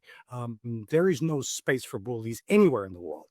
Unfortunately, we see the opposite of it in politics right now. So unfortunately, our children are being taught that this kind of behavior, this lack of ethics, reaps fruit, and that is tragic. But once it actually trickles down into smaller industries, especially the arts, that's when we just need to put our foot down and say, no, Yigal, not like that. Yeah, absolutely. Let me. So, what? Here's a question, if you don't mind me asking. When you saw his ring flight come out, you're looking at it and you're like, "This is Rinky Dinky. This is virtually no difference." And what is there a reason you didn't kind of? Is there a reason you didn't kind of like contest it or patent your own from 20 years before, or like kind of say, "How can you?" Was there a reason that you kind of didn't stop him from doing this? Because obviously, if anybody could, you could, because out of everyone, yours looks identical, Well, yeah, first of all, mine is what's called prior art. It's absolutely, it's that thing that he copied. That's the first thing. And second of all, I have the experience. Third of all, I have the financial resources to go after a person like this. Now, the issue with this is, usually when you come up with something or you create something, that is the moment to protect it. So I should have done this maybe 25 years ago or 30 years. And that really wasn't on my radar back then. Back then, Magic had a different set of ethics, different ethics standard, a bit like performers still do. You don't steal somebody's routine, and so amongst merchants or inventors and creators, that was respected as well. So you just didn't steal from others. So there was no need. This wasn't an industry yet. The first, there was only Magic magazine was there. There was one color ad. It was Rocco's Delight. That was then, and then the next color ad was Hotrix's Inferno, and but this wasn't an industry yet, and so we didn't protect it. And after being in court for about 15 years against large corporations internationally who ripped off my app back then in 27, I must say I'm kind of over being in courtrooms or going through depositions and what have you. Also, I might have been spoiled a little bit because our legal action over these 20 years has allowed us to, see compensation or see licensing fees that have a lot of zeros. So if I look at something like Yigal Mesika ripping off, technology that I invented 25 years ago, packaged in something that nobody carries anymore, a car key, then I just, have to say it's not worth my time. So, I'm a middle-aged man. I got better stuff to do. But what I did do is I informed the distributor, who works together with Mesika, who, from my understanding, had been in legal tribulations with Mr. Mesika as well, and made them aware of that. That didn't stop them, however, from distributing it, because I believe they had already made contracts internationally, and felt probably threatened by Mr. Mesika as well. I don't know. So yeah, but somebody like somebody newer, somebody younger that comes out with things like that, or like Mark, for instance, protect it, or try to defend it, but the industry is too small. As I mentioned earlier, you need to have the pockets to defend the fact that you actually invented this. Not just, this isn't a global tribunal. This is for every market you'd have to do that. So you'd have to take counsel in the UK, in Italy, in Croatia, in the US, and these are legal expenditures that are just not adding up if you distribute magic, just not. So that's where I find it perverse. Don't come after people in a narcissistic way that kills their safe space, but also don't use industrialized and weaponized intellectual property fraud like is used in pharmaceutics and in electronics for large corporations, and apply that onto a niche economy like magic. Just don't. So one last question, of course, very, very quickly. If you were Mark Bennett, what would you suggest he does? He's got Yigal Mesika coming after him, holding a patent application, trying to stop him from distributing something that is clearly different. What advice would you give him and anyone else that's in that situation? There's nothing better to do with bullies than just to ignore them. Ignore bullies. You get into a fight, you feed right into their dopamine. Just ignore them. There's no threat, is there? Let Mesika prove that he has ownership, because according to, at least, is up to the owner of the intellectual property to prove that this is his. Let him file a lawsuit. That's great. Let him get counsel in the UK, because Mark Bennett is based there. Let him do that. That's not going to happen. Yigal Mesika is not going to touch that much money. So the next thing he's going to probably do is try to intimidate or take legal actions against the distributor that's in the country where he learned to behave like this. Not Israel, that's where he's from, though it's an interesting combination. In America, where Murphy's is and where Mesika is residing right now. So he would probably then try to take legal action against the distributor. And then it is up to the ethic standards of Murphy's or what other distributor there might be to decide whether this is, if this has any validity or not. Though I must say, I see very little of that happening in the magic community. I see a centralized and monopolistic system happening where ethics become less and less important, and creator names smaller and smaller on the back of packages. Maybe that's a discussion for some other time. It is indeed. But Steve, this has been enlightening. I want to say thank you so much for spending time with me. I really appreciate it. It's probably at this point in this video that a big percentage of people at home watching this are starting to get really angry with Murphy's Magic. After all, that's what we all do, right? Whenever anything happens in this industry, it's Murphy's Magic that we all get irritated about. And I can understand that. They're the big boys, right? They are the largest wholesaler in magic. A lot of people look at Murphy's as the overarching gods over the magic community. In reality, Murphy's Magic is a small to medium-sized business in a small industry. It's a family-run business with, I think, about 50 employees. Now, everything that you see on this video is fact, and it's my opinion based on facts. What I'm about to say right now, I haven't spoken to anyone at Murphy's about this, but being a business owner and having worked with Murphy's Magic for so long at this point, I think I need to make something clear. I think I need to make clear that, in my opinion, Murphy's and Murphy's Magic are as big a victim in this whole thing as Steve Sheraton and Mark Bennett and everyone else. And you're probably saying, hang on a minute, Craig, they're the ones that chose to pull AirFlight. They're the ones that chose to pull Mark Bennett's product and support Yigal Mesika's product. And that's right. That's absolutely 100% correct. But as a business owner myself that runs a business, not the size of Murphy's, but as a business owner myself, I have to kind of put myself into the shoes of the management team at Murphy's. Now, it's been rumored in Magic that Murphy's have had run-ins with Yigal Mesika many, many times in the past. I don't know. I can't say whether that's true or not, but the rumors are definitely there. If Yigal Mesika has sued Murphy's or have put legal threats over towards Murphy's, and if that's cost Murphy's money, then they're probably going to have to think twice every single time they have a run-in with Yigal Mesika. If they've had a legal run-in with him in the past, which has cost them money, and now they're in a situation again where Yigal's saying, well, hang on, I want this, this, this, this, and this, and Mark Bennett is saying, well, no, you can't have this. So now he pulls Murphy's into it, which we know he did.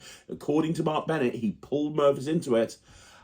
In my opinion, and I have no facts on this, I could imagine that Yigal would leverage his position and his relationship and his history with Murphy's Magic to get them to pull AirFlight, even though they're not a similar thing. And even though there is no patent in place, we've gone through all this, I could see them doing that. Now, the other thing that you have to consider is at the moment, we're going through a bit of a financial roller coaster all over the world, but especially in America, which is where Yigal Mesika and Murphy's Magic are based. Now, I know Murphy's has a whole bunch of employees, 50 employees, I think.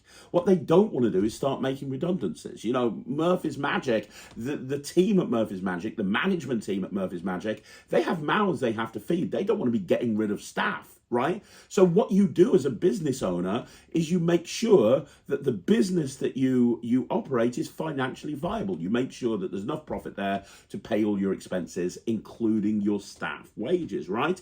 And if things start going south, the first thing that's going to happen is you're going to get rid of staff. And I can imagine that nobody would want to do that at Murphy's. Now, let's just take a couple of scenarios here.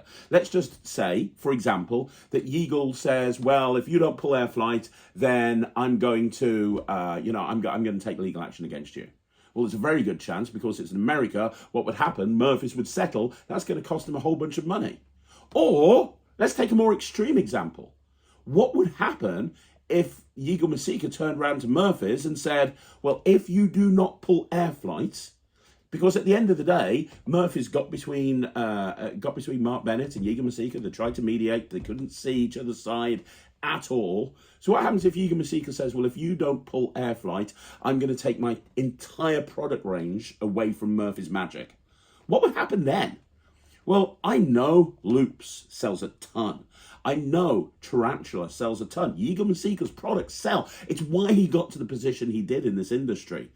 As a business owner, if I was in a situation where I was running Murphy's Magic and I had Mark Bennett, a new producer, I don't know how many AirFlights have been sold, probably not a great amount compared to Yigal Mesika. It's probably not even anywhere near the same ballpark. It's probably not anywhere near the same ballpark. If I was put into a situation where it's like, right, okay, if you don't do this, I'm going to pull my entire product range, I can imagine the profit on that product range being the equivalent of a couple of members of staff at Murphy's Magic. Think about it from a business owner's point of view. You have two people arguing. One person has a product range which makes you a lot of money, and just that's a fact. And then you have another producer who is a new producer that probably doesn't make you much money at all, and you're going through a financial turbulent time because of the economy right now. What would you do? Because I know what I do as a business owner. My priorities, my loyalty is to my staff. That's where my loyalties are. If I have to do something to make sure that I can continue to pay my staff and they continue to feed their family, that is exactly what I will do. So for those of you, and I sat down and I thought about this, and I thought, well, it's very easy to blame Murphy's Magic, but my message to you is don't spread your anger thin. What I mean by that is, The only person who can resolve this situation is Yigal Mesika. Yigal Mesika is the person that caused all of this, right? He is the person who... Murphy's Magic would not have pulled AirFlight if it wasn't for Yigal Mesika coming to Murphy's and saying, pull AirFlight, right? Mark Bennett wouldn't be in this situation if Yigal Mesika hadn't come after him with a patent application. That's a fact. The only person that can fix this, realistically the only person that can fix this, is Yigal. Yigal, you're the only person. I'm looking at you and I'm talking to you directly now, Yigal. I'm not talking to anybody else watching this video. I'm talking to you. We're watching this video right now. We're seeing evidence. We're seeing interviews of people that have felt bullied and intimidated over the last 20 years because of your actions. And now we're in exactly the same situation again. You're sending soft threats to me. You've threatened Mark Bennett. You're telling him that it would be dangerous for him as a creator, as a new creator, if he doesn't toe the line and get on board with what your narrative is. You can fix this. It takes one phone call to Murphy's Magic to say, you know what? I am more than happy for you to sell AirFlight. I am more than happy to do that. I will not pull my product line. I will not threaten you with legal action. It would take one phone call to do this. It would take one phone call to do the right thing. Because ultimately, here's the thing. The design of your ring flight is not yours. It's Steve Sheraton's. You moved a hole. AirFlight does not even use that same design. It's an air tag. And the hole is in a different position to yours, and chains on key fobs have been around for a very long time. The routine isn't yours. The routine that you claim is yours has been done for years. Years and years and years, way back. And Mark's taken that routine and taken it to an entire other level by the use of a Find My app, which makes sense with an AirTag. So the design isn't yours, the routine isn't yours, and you don't even have a patent. You're waving around a patent application as if it actually does anything, while in reality it does nothing. So what do you have? Well, what you have is a reputation and a documented history of bullying and intimidation based on vague legal threats. That's what you've done to me. Don't post your video, Craig, because if you post your video, you better consult legal counsel. I know what you're doing, Yigal. I know what you're doing. How about, here's an idea, and like I said, I'm talking directly to you. How about you look at this situation and you honestly try and ask yourself if you're in the right or in the wrong? Because here's how you fix this whole thing. Like I said, you make one phone call to Murphy's Magic. You tell them that they can have your product line. You tell them you're not going to put any legal action on them. And you tell them you're more than happy for them to stock AirFlight. That's all you need to do. And then just ring up Mark Bennett and say, you know what? I've changed my mind. That's all you need to do. 2 phone calls. You can do it straight away. And this whole situation rectifies itself immediately. And the entire industry sees you're a person who can actually do the right thing.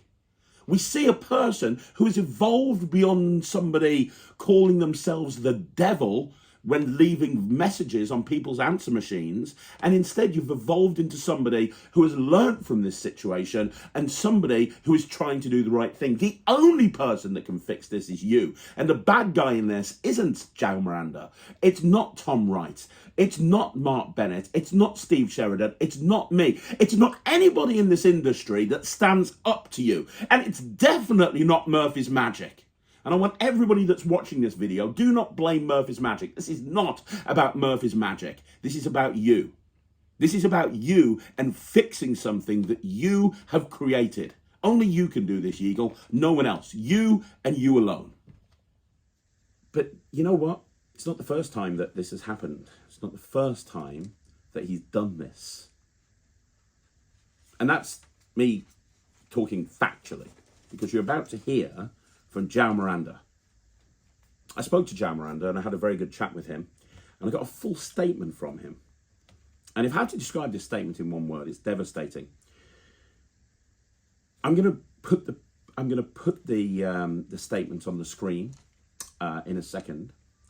I just want to point out one thing that he says in here. He says, when I launched Gravity, Yigal falsely claimed that my method infringed his patents. This was absolutely untrue. It was nothing more than an intimidation attempt to make me give up on my invention. Now, that's his opinion. His opinion is based on his dealings with Yigal Mesika. He felt intimidated, and it made him feel like he wanted to give up on his invention, which is exactly how Mark Bennett feels right now at this very moment. And then he said he did the exact same thing to Sean Bogunia, and Sean rightfully won in court. Joao urges the magic community to stop tolerating this behavior. He says innovation should be celebrated, not suppressed. I'm going to put this on screen right now so you can hear exactly what he had to say about the situation. I usually stay away from drama, but sometimes silence simply isn't an option. Yigal Mesika has a history of threatening creators who release products involving invisible thread, myself included. When I launched Gravity, he falsely claimed that my method infringed on his patents.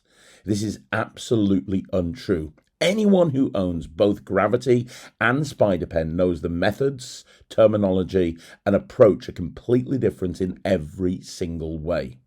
This was nothing more than intimidation attempted to make me give up on my invention. And I'm not alone. He did the exact same thing with Sean Bogunia, one of the most respected creators in the magic world, and Sean rightfully won in court. This kind of behaviour goes against everything I stand for. Magic thrives on creativity and innovation. Without it, this art form would stagnate. New ideas and new methods and new tools are what push magic forward. Innovation should be celebrated, not suppressed. I believe it's time the magic community knows bullying has no place in a world built on freedom, creativity, and respect, especially in a small community like ours, where we should be lifting each other up, not tearing each other down. Joao Miranda. So to be clear, this is Joao Miranda, somebody who has invented and developed more magic of a high-tech, high-spec level than most people that I'm even aware of. Like, I have been to Joao's offices in Portugal. I have met his team. I've worked with him on a project, and I was absolutely blown away by the professionalism. And to have Joao Miranda in a situation where he feels intimidated and he feels like, he feels like he had to give up on his invention. That's how he felt. That's his own words. But then he mentioned to me Sean Bogunia. Now, Sean Bogunia is one of my favourite magicians in the whole world. If you don't know Sean Bogunia, he is the person that developed the Extreme Hanky act. So if you've seen Ryland do his Harry Potter act, and you've seen you're at Blackpool and you watch the handkerchief fly around the whole of the theatre, that was Ryland using Sean Begonia's 4 motorpod system. We had it set up around the whole theatre in the Winter Gardens. If you've seen not just Ryland but any magician bounce a handkerchief inside a bottle, you might have seen Sean Farquhar do it. You might have seen some of the top pros, Oliver Graham. Anybody, you've seen these people do this, that's Sean Bogunia. He has created so much incredible magic. Well, I reached out to Sean Bogunia and I had a chat with him, and it was very, very enlightening. Now, just to backtrack and talk about Joao Miranda for a minute, and there's a reason, and I'll get to that. So Joao Miranda has a podcast where he invites guests on and they share their life story. And I was able to get early access to this particular episode of the Insider podcast by Joao Miranda that has not yet aired. And I'm playing a clip of it for you now. The reason I'm including this is because this is Joao Miranda talking to Sean Bogunia about his dealings with Yigal Mesika. This is directly from the horse's mouth. This is Sean talking about Yigal Mesika and the situation that he experienced and what Yigal Mesika put him through. This is not opinion. This is his own words. So I'm going to play this for you. This is an unaired section of the Insider Podcast. It will be shared at some point on the Insider Podcast YouTube channel. Let's have a look at this. Wanted to ask you about, you probably have a lot of stories with the Yigal Mesika. Yes? I knew it. I knew it. I knew it. We talked about him already in the podcast because one of the other tricks like electric touch. What a shame. Yes, electric touch. But regarding invisible thread, so yeah, he's a magic terrorist, I believe. I'm a patent troll is what we call him. This was that time in my life was very difficult because I had some personal stuff. My parents and my brother died in like a year and a half, and then my brother died. And I literally got back from the funeral, and I had posted a video because I had finally come up with a programmable, invisible thread reel that was remote controlled and programmable. And that was the first time. iThread? Was iThread? Yeah, it was the first version. It was like this thick. It ran on 9-volt battery, 2 AA batteries. And I just put a video on YouTube or something. I think I was on, it might have been MySpace or Facebook at the time. I can't remember how long Facebook's been around. I shot a video of me doing the trick. You know, it's dancing. I'm in the hallway. It's doing some really cool animations and stuff. And at that time that was the biggest shop I had there. I was in Niles, Michigan. And I come to work the next day. Rebecca always got to work much earlier than me because my best inventions happen between 1 and 4 o'clock in the morning. This is the way my brain works. So I get to work, and Rebecca's got this look on her face, and she's like, "We just got this fax." And I said, "What?" She said, "A cease and desist." I said, "For what?" "For that thread thing you put online." I said, what? And she said, "Yigal Mesika." And I'm like, who the hell is that guy? And then I remembered, I met this guy at the Magic Castle. One time I was there, and it was a weird experience. I told you about him actually recording my conversation at the Magic Castle, like a blinking red. So I was at the bar. This was the first time I was at Magic Castle. I sat at the bar. I was by myself. I was having me a drink, and this guy comes up. Never even heard of him in my life. And he sits down. He said, "Hi, I'm Yigal Mesika," or whatever. I was like, "Oh, how you doing?" He said, "I like your stuff. I see your stuff." And I said, "What?" And he said, "You ever seen my spider pen?" And I remember when I seen the spider pen for the first time, I thought, very clever, innovative, but I had one. And the problem with the spider pen, especially the first version, I'm not sure if he fixed the problem yet, but he used little small alkaline watch batteries. And when you use alkaline watch batteries, every time you use it, the power goes down and down and down. Exactly. After a while, it goes bad. And I told him, I said, the only thing I hate about is the watch batteries. I don't like the watch batteries because of that problem. And there was no circuit board in there or anything. It was just a switch, and it's basically very whatever. And I told him, I said, "Yeah, I've been working on an invisible thread version of my PTS." And he's like, "Well, you better watch out." I said, "What?" He said, "I have a patent on that." I said, "You have a patent on an invisible PTS thread system right now? Can I see it?" And I thought to myself, and I actually believe I said to him, "You patent a magic trick? Really, dude?"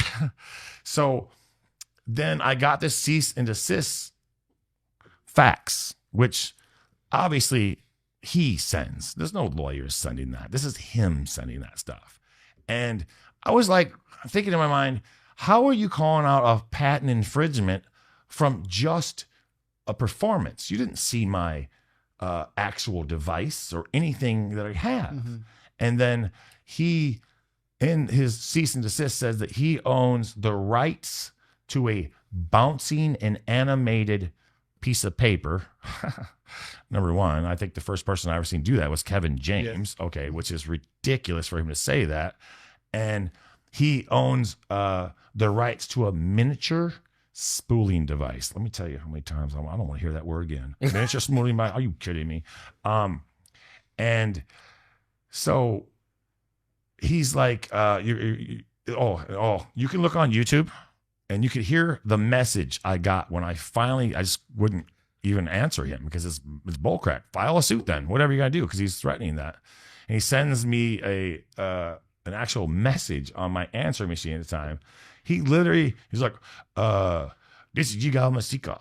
And he said, "You piece of shit device." And he actually called himself the devil. Like, you can hear it. He's like, "I am the devil."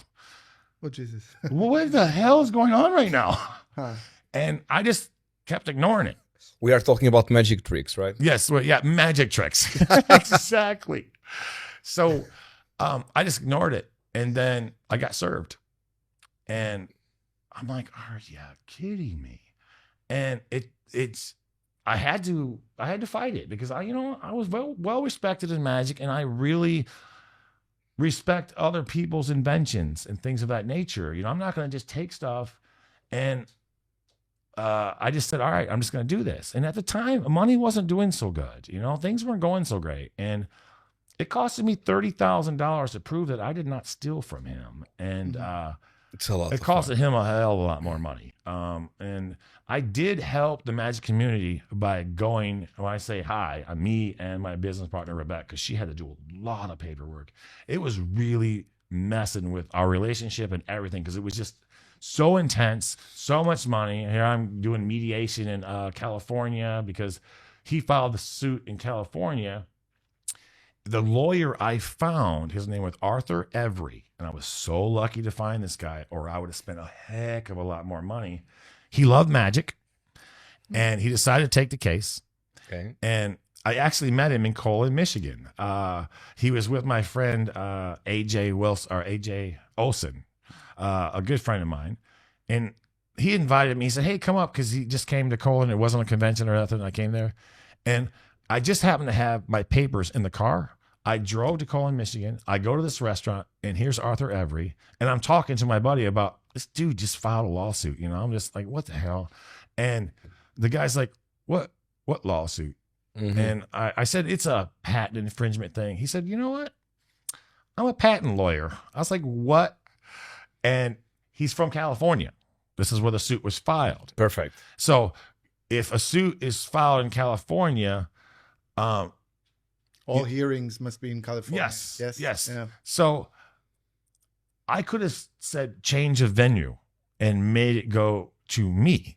So he would have had to come to Michigan, which I'm so glad Michigan didn't have him in that town or anywhere near it. Like, it was bad.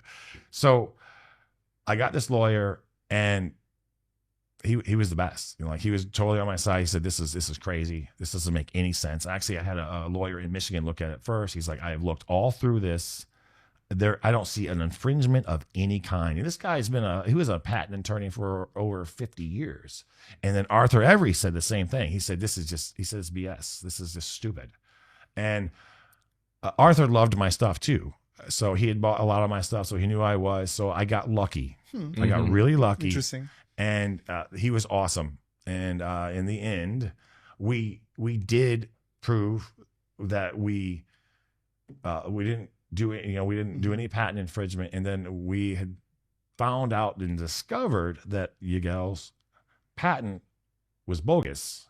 He didn't list any prior art of any kind, meaning anything that existed before that. And an ITR is a miniature spooling device. Even though there's no motor, no electronics, that is a miniature spooling device. Of course it is. And the very first electronic miniature spooling device I ever seen was John Kennedy's Hummingbird reel. And that actually, I bought that when I was young. And then that was the beginning of me figuring out the ultimate dancing hanky, was that little spool, that little thing there. It wasn't strong enough, but I could test the concept. And that's where that started. But in the end, we did, he dropped the case because one more other thing. This was kind of funny because he was talking over his lawyer, and wouldn't even let his lawyer talk. And I explained to him, because he wanted a jury trial for a freaking magic trick. What is going on with this guy? It's so ridiculous. So it's ridiculous. Something that his lawyer did not tell him that I knew. When someone files a lawsuit and asks for a jury trial, they have to pay all of the jury. The person asked for the jury. So there's 12 jurors, and I think it's like $8 an hour or something like that, $10 an hour they get paid. And then I told him, I said, okay. And I was the one that told him that he has to pay him. And then my lawyer's like, we have like 3-4 days worth of questions to ask you, So and that's what his face did. He was like, oh. And then so he had to pay like every day, 8 hours, 12 people. Well, also we explained to him why his patent was bogus, and of course, in his arrogant mind, he did not think that that was true. Sure. And in the end, he had to drop the case because he was definitely going to lose, and I was going to go all the way with it. Ron Jackson, because he's going to testify with me, and my business partner Rebecca, she hates to fly, so we were going to literally drive from Michigan all the way to California. On the way there, we got a call because we were supposed to do like a conference call with the lawyer and things of that nature to fight. So I'm doing a call, and then we had driven for about 2 hours, and then he finally dropped it because he knew we were coming. Then. He knew we were coming, and because I wasn't backing down, I just. And it's a lot of stress, right, to get these letters, and you need to go there to need to court. I hate people that try to stop innovation. He's a bully. Oh, a total bully. I hope to be in person with him one day. I have some things to tell in his own face. Because when I released Gravity a few years back, he sent me an email and to one of my biggest clients, and he tried to scare me with some emails. So I hope to meet him in person one day. So I really hope. At the end of the day, that story contributed a little bit. What do you feel? So it contributed a little bit to your, I don't know, it gave you strength, or the opposite? It did give me strength, and I had a lot of love for magicians, and they're like, we're with you on this, man. This guy, and so many people had stories about this guy. Tom Wright, I know that, and more stories. There are many stories. Everyone that releases a thread effect seems like he's trying to. Why he's doing this? Why? Maybe because you innovative a lot with magic. I mean, you really did a lot of innovation, and someone coming, you will stop innovating because I have a stupid patent that is not worth. It's nothing. It's nothing. It's not. The patent is it's nothing. I mean, why? I don't understand why people are like this. I haven't run into a lot of people like him. He's like a totally different guy. I just wish he would just get out of magic, and I just wish people could buy him from him, because it's like, why are you doing this? Why are you harassing people over he had the pin, the spider pin. It's never been programmable. It's never done anything like I'm doing. It's just, oh my God. It's like, yeah. But I will say, because I did that, a lot of people could innovate, but he did try to change. He did change his patent to try to put some new wording in there, because in the end, because I remember when I went to California for the mediation, he's sitting there, I'm sitting there, and he walks in the room, and I'm like, oh my God. So I'm sitting there, first time seeing, or second time seeing him, because I see him at the Magic Castle, and so he sits down, his lawyer sits down, and he brought some guy with him. And so the spider pen's sitting here, and my iThread is sitting there. And so they asked me, so do you have a question for Mr. Mesika? I said, yes. Please, I put the pin here and put iThread there. I said, please show me with your fingers, point to me where the infringement is. He didn't have an answer for that.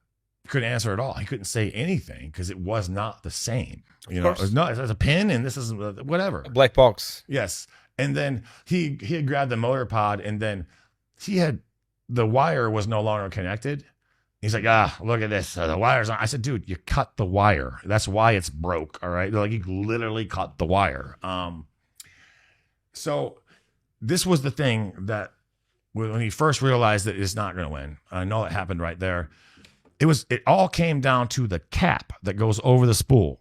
Mm-hmm. And because his cap had what's called in his patent, it's called a notch like this. It's like a triangle. Yeah. And that's what the patent said. Notch. He said, this is the infringement. I was like, what, the slit or the notch or whatever? And so he's going to pursue all the companies that make sewing machines, right? Is that right? Is that right? Exactly. I mean, every machine has that. So I schooled him pretty hard on this one. And my lawyer didn't even know this at the time. I said, okay. And I took my cap off. I took his and I put him right next to him. I said, see this? I said, your patent says notch. The definition, Webster dictionary definition of notch is narrow on one end and wide on the other. My geometry was a slit, which was universal geometry all the way down. I said, and I explained that to him. I remember he sat down for a second, and he was like, oh, man, whatever. But that was it right there. And then, again, he's tried to change his patent. It doesn't even matter. It's still bogus. Why someone in the court because of a slit in a lid? It's so stupid. So stupid. So ridiculous. I mean, something is really wrong in there. I mean, yeah, it did. It was a very stressful time for me, man. I was very angry, and I'd even yell at my lawyer. He's like, I'm going to need another $7,000. I'm like, my God, I can't do this right now, man. This is money. And but again, I'm really glad I did it. And I definitely would. I would have sold my damn house. I ain't even lying. I ain't playing with that guy. Oh, really? Oh yeah, not at all. And after that, I've done some really awesome stuff with Invisible Thread and things of that nature with pools and things like that. I'm just glad that my business partner backed me up. I'm glad I found that lawyer. And I mean, how interesting is that? He was sued by Mesika. Sean explains the emotional and the financial toll. There's nothing else to say about that situation. And Yigal Mesika, by the way, at the end of all of this, or during all of this, July 2010, took out an advert in Magic Magazine, Stan Allen's Magic Magazine, putting a full-page advert out there, an open letter to the Magic community, talking about how he won and talking about how Sean Bogunia can no longer do this and Sean Bogunia can no longer do that, and kind of very much, in my opinion, changed the narrative of exactly what actually happened between Sean and Yigal. In fact, when I spoke to Yigal, he actually shared a video with me that put on YouTube about 12 years ago. When all of this was taking place, he actually got phoned by Yigal Mesika, and he recorded his answer machine as Yigal Mesika was leaving a message for him on his answer machine. I'm going to play that video for you now. You piece of clown, and I'm telling you that you messing with the devil, and I promised you that you will lose a lot of money on that, and not only that, you will be a big, loser with your piece of shit device. Take care.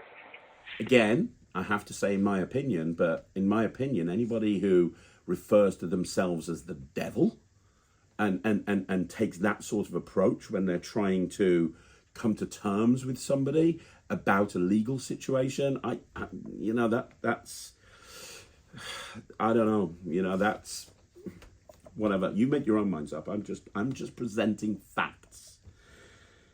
And talking about facts, let's talk about one more person. Let's talk about Tom Wright. Everybody knows Tom Wright. He is one of the best cabaret magicians in the UK. I want to just talk to you about Tom Wright, because you're going to see a statement from Tom now. And Tom shares how Mesika tried to shut him down in his early 20s. So Tom's been in this industry for a long time. He's just turned 40. But many, many years ago, about 15 years ago, when he was in his early 20s, he released something called Oblivion, which was a coin flight. It was kind of like a coin flight, and it was called Oblivion because it drops at one point. And he got phoned by Yigal Mesika And in Tom's own words, he felt bullied and intimidated. And again, that's his own words. And it's the same words used by several other people that I've spoken to. I could be doing a lot more interviews than I actually have. It's the same words that a lot of people say. He felt bullied and intimidated because he had a phone call from Yigal Mesika. Started off nicely, but then basically made it very clear he had to take this product offline because it was copying his ring levitation, which it wasn't, because Yigal's ring levitation uses the fearsome hookup. Tom Wright uses a completely different hookup using his mouth, and that's how the ring drop works. That's how the whole thing works. And in Tom's own words, he said it didn't even, he felt like Yigal Mesika didn't understand the trick and therefore was trying to get him to take it down. Well, Tom released this through World Magic Shop. He handed everything over to David Penn, and David Penn sorted it out behind the scenes. I don't really know what happened there. I haven't really spoken too much about Dave about that. But what I can tell you is Tom felt very, very intimidated. Tom didn't back down, but the experience left a mark. And honestly, I think this shows that Mesika's pattern doesn't just target big names, it targets up-and-coming creators too. It's about control. It's not about protection. Hi Craig. Okay, so basically this is exactly what happened. I was around about 22 years old, and I was just bringing out the Oblivion routine where the coin drops or the ring drops to the floor and it levitates, then it flies back up, and I catch the coin of the ring. Well, I got a call from LA on my phone, and I was only in my mid-20s, and I was thinking, what is that? So I answered the phone, and it was him. He was on the phone, and he was very, very intimidating. He came across nice at first, and then he explained that he was not happy because they was featuring a ring levitating in the trailer, which is still in the trailer to this day. You can go check it out. And he was not happy with it because he felt like I copied his routine, which for some reason he thought that he could copyright a ring being levitated. He then said, you know, if I don't take it down or get rid of the product, he's then going to seek legal action. So then I said to him, well, that I actually signed over the rights to World Magic Shop. I actually don't own the rights to Oblivion, the coin spin, anymore. So if you do need to take legal action, you're gonna have to take it up with World Magic Shop. So he emailed David Penn, and the problem is David Penn knows the law, and he told him exactly what he could do with his legal action. And that was the end of that. Never heard from him again. But yeah, he did try to stop Oblivion from being released, and he also he felt that he owned the rights to a levitating ring. On top of that, he didn't even know of how my routine worked. He didn't understand of how the ring or the coin could fly, then drop to the floor and shoot back up. He had no idea of how the hookup worked, and it was not even the same method as he used, because with his method that can't happen. Anyway, I'll see you soon. Look, I'm going to wrap this video up in a second, but there's one more comparison that I want to make that I think maybe you guys it'll help you understand where I'm coming from and why I'm making this video. So the first, and you might have heard of this a year ago, Ed Sheeran versus Marvin Gaye. Now, if you don't know, Marvin Gaye's estate sued Ed Sheeran. So Ed Sheeran put out a song, and Ed had to fight to use a basic chord progression. So Marvin Gaye's estate sued Ed Sheeran for the intellectual property of this particular chord progression, and luckily Ed Sheeran won. And one of the reasons he won is because he went to court and he played for the jury that same chord progression 12 different times in 12 completely different ways and 12 different songs. And his point was, you know, that when you create in the music industry and you make music, you're standing on the shoulders of giants, and it's evolution, it's not copying. And afterwards, people asked him, why did he stand up to this? He had the money to just back down. Why did he didn't? And he said, if that lawsuit had gone the other way, it could have crippled songwriting for everybody. The message is, if you let creativity be locked behind legal red tape, innovation dies. Ed Sheeran did not want to be in a situation where musicians creating music couldn't play a particular chord progression, because if it happened with that one, it could happen with another one, it could happen for another one, and then nobody will ever create music again. Does that sound familiar? Because to me, that sounds familiar, right? If somebody can patent, or even just apply for a patent for a ring flight, how can anybody else create a ring flight? But where does that stop? That is why I'm doing this video. It's not about protecting Mark Bennett. It's not about protecting Mark Bennett at all. It's not about trying to stand up to Yigal Mesika. That's not what this is about. I'm sure Mark Bennett can stand up to himself, stand up for himself if he wants to. I'm sure Tom Wright can. I'm sure Joao Miranda can. I'm sure everybody who's had a run-in with Yigal Mesika can stand up for themselves. But this is about me leaving a mark in this industry. I spoke to Noel Quilter a few years ago, and Noel gave me, I asked Noel what was his goal in this industry, and his words struck me, and I will never forget them until the day that I die. And his words, very simply, were, when I leave magic, when it's all said and done, when all the dust has settled, when everything is finished and I draw my final breath, I want to leave magic in a better position than it was when I first got here. And that's what I want to do. I do this channel not because I'm trying to create drama. I do this channel not because I'm trying to create controversy, not because I'm trying to make the Craig Petty brand as big as it is. I do this channel because I genuinely want to help. I genuinely want to help. I want to help new people get into magic. I want to help new creators become better creators. I want to help people who never thought they could create, learn to create their first trick. And I do not believe that we should have creativity pushed down, stifled, stopped, eliminated completely because somebody feels like it's perfectly okay to claim that they own something that's been happening since the 1940s. If that happens, where do we go from here? Where's next? Where is next? Where do we go next? Are we going to patent this? Are we going to patent that? Are we going to patent a double lift? It becomes ridiculous. And for those of you that are saying, well, obviously it's ridiculous, you can't patent a double lift. A year ago, if I told you somebody was trying to patent a ring flight to the point that somebody puts a reel in an AirTag and they can't release it, you would laugh me out the building. I think bringing out a reel in an AirFlight is a big enough change to allow two products to coexist at the same time. Hell, there's so many products that come out in this industry that are almost identical all of the time. And the irony is, I've seen people in the past release stuff that Mark Bennett's released and they've rung him to ask if he can bring it out and he said yes.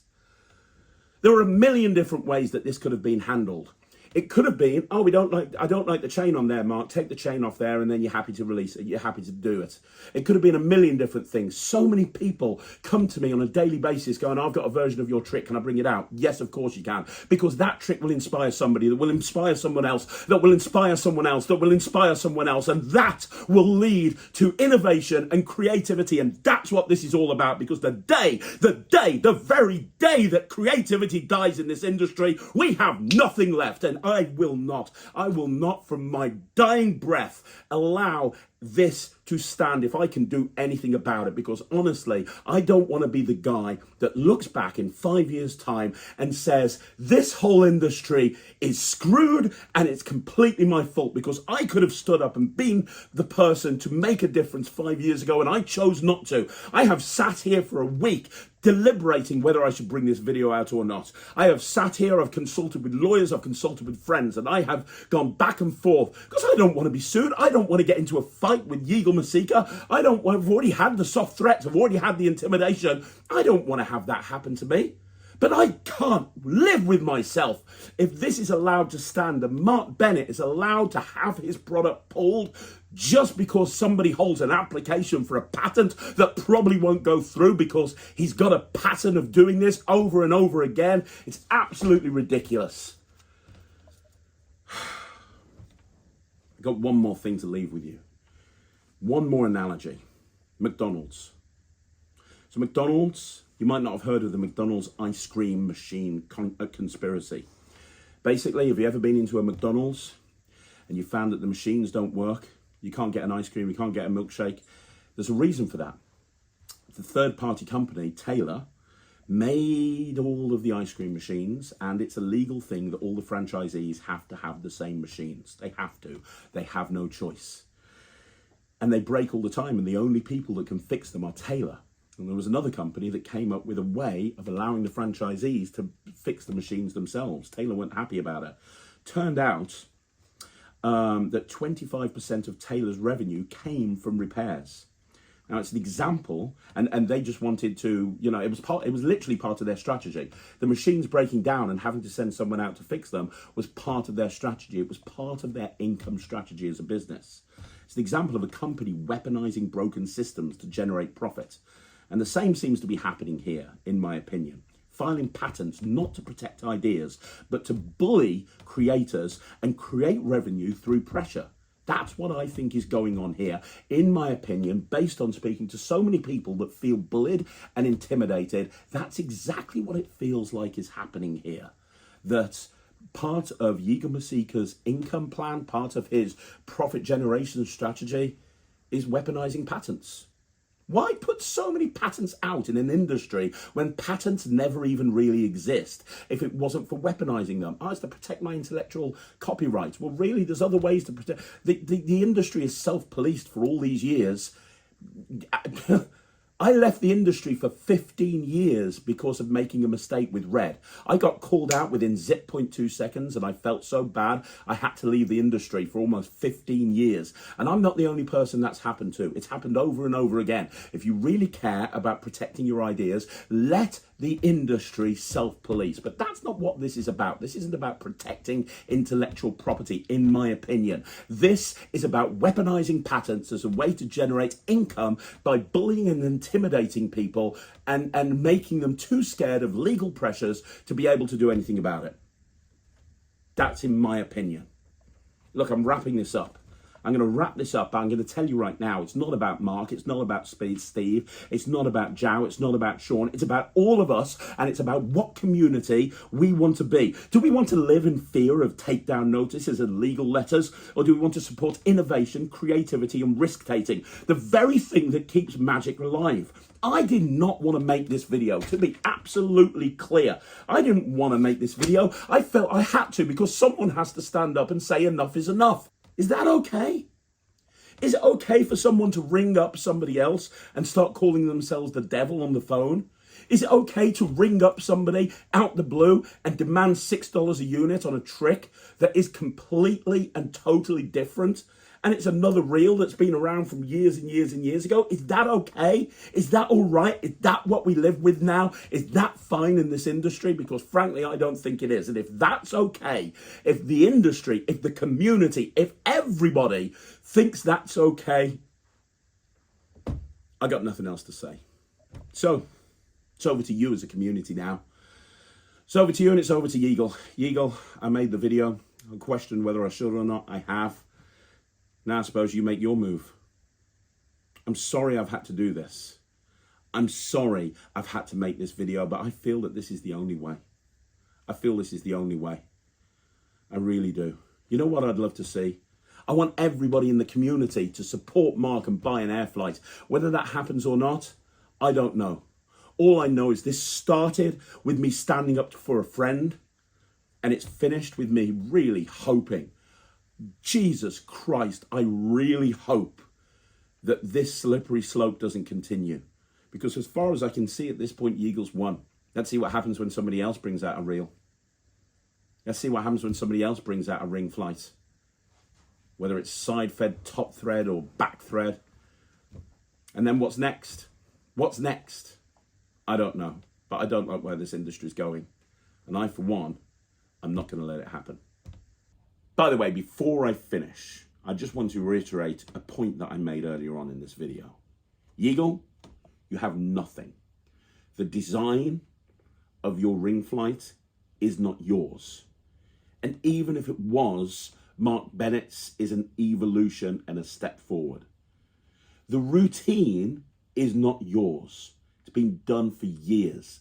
The only person that has evolved that style of routine is Mark Bennett by adding an app that he gave people for free that fits because of the use of an Apple AirTag.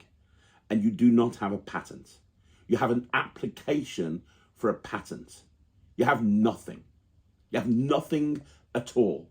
And yet using all of this nothing, you're intimidating people like Mark Bennett. You're sending veiled threats to me. And you're putting Murphy's Magic in an impossible situation, which as a business owner, I could never imagine being in that situation. And the person that's caused this is you. And the person that can do the right thing, Yigal, is you. So I have two questions to finish this off. The first question is, I know how you like to make sure that everything is legally sound. And I know legally I have to give you the right to reply, and that's what I'll do. You send me a statement, and I will upload it unchanged onto Magic TV. I'm more than happy to do that. I want you to have the right to reply. But above and beyond that, Yigal, the other thing I would like more than anything else is for you to do the right thing. I would like you to do the right thing. I would like you to stop weaponizing patents for your own financial gain. I want you to contact Mark Bennett, and I want you to tell him that, you know what, this whole thing was a mistake. You don't want $6 a unit. You don't want crediting on a product that's not yours. And in fact, while you're at it, why don't you take your own ring flight and go back into the tutorial and credit Dave Bonsall and credit Steve Sheraton? Or even better, why don't you actually take it and pull it from the market and tell Steve Sheraton, hey, you re-release your product. But at the bare minimum, you should be allowing Mark Bennett to put his product into the largest wholesalers without them feeling like their hands are tied and without Mark feeling like he's backed into a corner. That's what I'd like to see. I'd like to see you do the right thing. The ball is in your court.